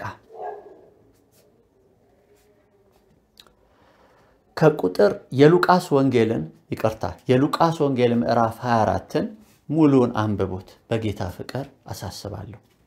እኔ ግን ከቁጥር 36 ጀምሮ ልናገር። ጌታ ኢየሱስ ክርስቶስ ከሙታን ከተነሳ በኋላ ያለው ክፍል ነው። እንዲህ ይላል። ይህንም ሲነጋገሩ ኢየሱስ ራሱ በመካከላቸው ቆሞ ሰላም ለእናንተ ይሁን አላቸው። ከትንሣኤው በኋላ ማለት ነው። ነገር ግን ደነገጡና ፈሩ። ደቀ መዛሙርቱ ማለት ነው፣ ተከታዮቹ በወቅቱ የነበሩ። መንፈስም ያዩ መሰላቸው። እርሱም ስለምን ትደነግጣላችሁ? ስለምንስ ሐሳብ በልባችሁ ይነሳል? እኔ ራሴ እንደሆኑ እጆቼንና እግሮቼን እዩ። በእኔ እንደምታዩት መንፈስ ሥጋና አጥንት የለውምና እኔ እንዳሳችሁ እዩ አላቸው። ይህንም ብሎ እጆቹንና እግሮቹን አሳያቸው። እነርሱም ከደስታ የተነሳ ገና ስላላመኑ ሲደነቁ ሳሉ በዚህ አንዳች የሚበላላችሁን አላቸው። እነርሱም ከተጠበሰ ዓሣ አንድ ቁራጭ ከማር ወለላም ሰጡት። ተቀብሎም በፊታቸው በላ። እርሱም ከእናንተ ጋር ሳለው በሙሴ ሕግና በነቢያት በመዝሙራትም ስለ እኔ የተጻፈው ሁሉ ይፈጸም ዘንድ ይገባል ብዬ ነገርኳችሁ ቃሌ ይህ ነው አላቸው።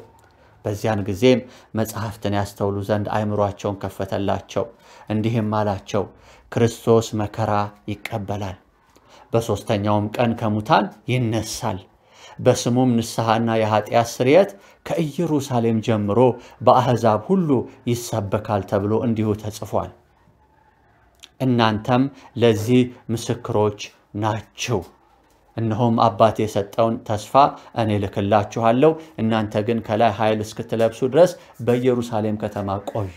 ስለ መንፈስ ቅዱስ መውረድም የተናገራቸው ነው። ልብ በሉ ግን ክርስቶስ መከራ ይቀበላል፣ በሦስተኛውም ቀን ከሙታን ይነሳል፣ በስሙም በማስም በኢየሱስ ክርስቶስ ስም በስሙም ንስሐና የኃጢአት ስርየት ከኢየሩሳሌም ጀምሮ በአሕዛብ ሁሉ ይሰበካል ተብሎ እንዲሁ ተጽፏል። እናንተም ለዚህ ምስክሮች ናችሁ ይላል ጌታ ደቀ መዛሙርት። ወንድሞች እህቶች፣ እግዚአብሔርን በመፍራት ልንገራችሁ፣ የማዕዘን ራስ የሆነው ክርስቶስ ኢየሱስን አንናቀው። ትዕቢት ምንም አይጠቅምም። እብሪት ምንም አይጠቅምም። ድንፋታ ምንም አይጠቅምም። ጉልበት፣ አቅም ምንም አይጠቅማችሁም። ዕውቀታችሁ ምንም አይጠቅማችሁም። እስከ ሞት ድረስ በመታዘዙ እግዚአብሔር አብ ከስሞች ሁሉ በላይ የሆነ ከፍ ከፍ ያለ ታላቅ ስም፣ ማንም ሊመስለው የማይችል ታላቅ ስም ለልጁ ሰጥቶታል ለኢየሱስ። ጉልበት ሁሉ በሰማይ በምድር ከምድርም በታች ያለ ሁሉ ለዚህ ለኢየሱስ ክርስቶስ ሊንበረከክ ትእዛዝ ከአብ ዘንድ ኦልሬዲ ወጥቷል። በቃሉ እንደተጻፈ ፊልጵስዩስ ምዕራፍ 2 ላይ ኢየሱስ ክርስቶስ ጌታ፣ ኢየሱስ ክርስቶስ እግዚአብሔር፣ ኢየሱስ ክርስቶስ ገዢ እንደሆነ ምላስ ሁሉ ሊመሰክር፣ ለዚህም ጌታ ሊንበረከክ ከእግዚአብሔር አብ ዘንድ ታውጇል፣ በሰማይ ሰማያት በምድርም ከምድርም በታች። እንግዲህ ኢየሱስ ክርስቶስ ጌታ እንዳልሆነ የሚመሰክር ከአጋንንት ነው፣ ከዲያብሎስ ነው። ኢየሱስ ክርስቶስ ጌታ ነው የሚል እግዚአብሔር አብን ያከብራል። የፊልጵስዩስ መልእክት ምዕራፍ 2 አንብቡ። ለኢየሱስ ክርስቶስ የሚንበረከክ የሚገዛ እግዚአብሔር አብን ያከብራል። እግዚአብሔር መንፈስ ቅዱስን ያከብራል። ጌታ ኢየሱስ ክርስቶስ እግዚአብሔር ወልድን ያከብራል። ስለዚህ ለዚህ ጌታ እንንበረከክ፣ እንገዛለት፣ ለኢየሱስ ክርስቶስ እንመስክርለትም፣ እውነትን በፍቅር እንናገር፣ አንዋሽበት፣ በእርሱ ላይ አንናቀው ኢየሱስን። ሌሎች ትርኪ ምርኪ የሰው የፈጠራ ወሬዎችን እያወራን ጊዜ አንጨርስ። ስለ ስሙ በፍቅር እንመስክር፣ በድል እንመስክር፣ በክብር እንመስክር። ሌላ አዳኝ፣ ሌላ መድኃኒት፣ ሌላ ጌታ የለምና የጌታችን የኢየሱስ ክርስቶስ ጸጋ፣ የእግዚአብሔር ፍቅር፣ የመንፈስ ቅዱስም ኅብረት ከሁላችንም ጋር ይሁን።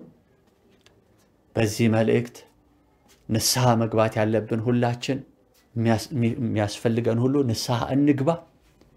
ሕይወታችንን ለጌታ ያልሰጠን ለጌታ እንስጥ። በተሰቀለው በክርስቶስ እንመን። እርሱ ሕያው ጌታ ነው፣ ይመጣል። በእርሱም ያለን እንጽና። መምህራንም እርሱን ብቻ መስበክ እንጀምር፣ የተሰቀለውን ክርስቶስን። አባቶችም ጳጳሳትም ሐዋርያትም ነቢያትም ሁላችሁ በልዩ ልዩ የወይን እርሻ ውስጥ ያላችሁ በክርስቶስ አትፈሩ፣ አትናቁት። የማዕዘኑን ራስ ተንበርክካችሁ በፊቱ ከእርሱ ጋር መቆም ይሆንልን በዚህ ዘመን። ኢየሱስ ክርስቶስ ጌታ እንደሆነ እንጂ ራሳችንን አንሰብከም ብሎ ጳውሎስ ቅዱስ ሐዋርያ እንደተናገረ ጌታ ኢየሱስ ይመጣል። ሲመጣ አንተ በጎ ታማኝ ባሪያ፣ አንቺ በጎ ታማኝ ባሪያ ይልሻል ወይስ አንተ አመፀኛ? አንቺ አመፀኛ አላውቃችሁም ለሰይጣንና ለወደቁት መላእክት ወደ ተዘጋጀው ወደ እሳት ባህር ሂዱ ይላችኋል። እናንተ ወስኑ። አንቺ በጎና ታማኝ ባሪያ ወደ አባቴ ደስታ ግቡ፣ ዓለም ከተፈጠረ በፊት ወደ አባቴ ደስታ ግቡ ብሎ ወደ አብ ህብረት ፌሎሺፕ ውስጥ ትሄዳላችሁ።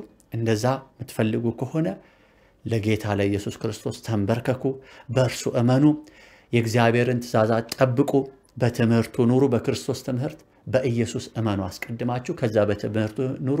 የሱ ደቀ መዛሙርት ሁኑ፣ ተከተሉት። ጌትነቱን፣ አዳኝነቱን፣ አምላክነቱን፣ ብርሃንነቱን፣ ህይወትነቱን መስክሩ። መዳን በሌላ በማንም የለም። ነገር ግን ሲመጣ እናንተ ክፉና አመፀኛ ባሪያዎች አላውቃችሁም ለሰይጣንና ለመላእክቱ ለወደቁት መላእክት ወደ ስጋቸው ወደ እሳት ባህር ሂዱ ብሎ እንዲለን እንፈልጋለን የምትሉ ከሆነ ውሸት በማውራት ቃሉን በማጣመም በአመፃችሁ ለፍጡራን በመዘመር ጣዖት በማምለክ ለስዕል በመስገድ ለጣዖት በመስገድ ቀጥሉ። እግዚአብሔር ማመቻምችበት ዘመን መጥቷል። ራእይ ምዕራፍ 22 ከቁጥር 10 ጀምሮ በግልጽ ይናገራል። ቅዱሱ ይቀደስ፣ ጻድቁ ይጽደቅ፣ እርኩሱ ይርከስ ይላል።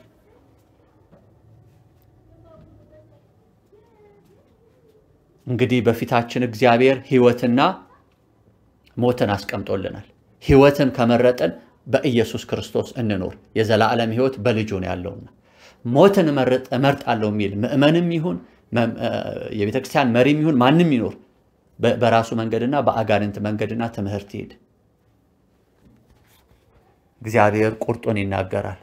ጌታን የሚከተል ከዘፍጥረት እስከ ራእይ ቃሉን እያሰላሰለ ኢየሱስ ክርስቶስን በማመን ለጌታ በመንበርከክ የእግዚአብሔርን ትእዛዝ በመጠበቅ የኢየሱስ ምስክር ይሁን። ጸጋ ከሁላችሁ ጋር ይሁን። የእግዚአብሔር መንፈስ ይርዳችሁ። ሰላም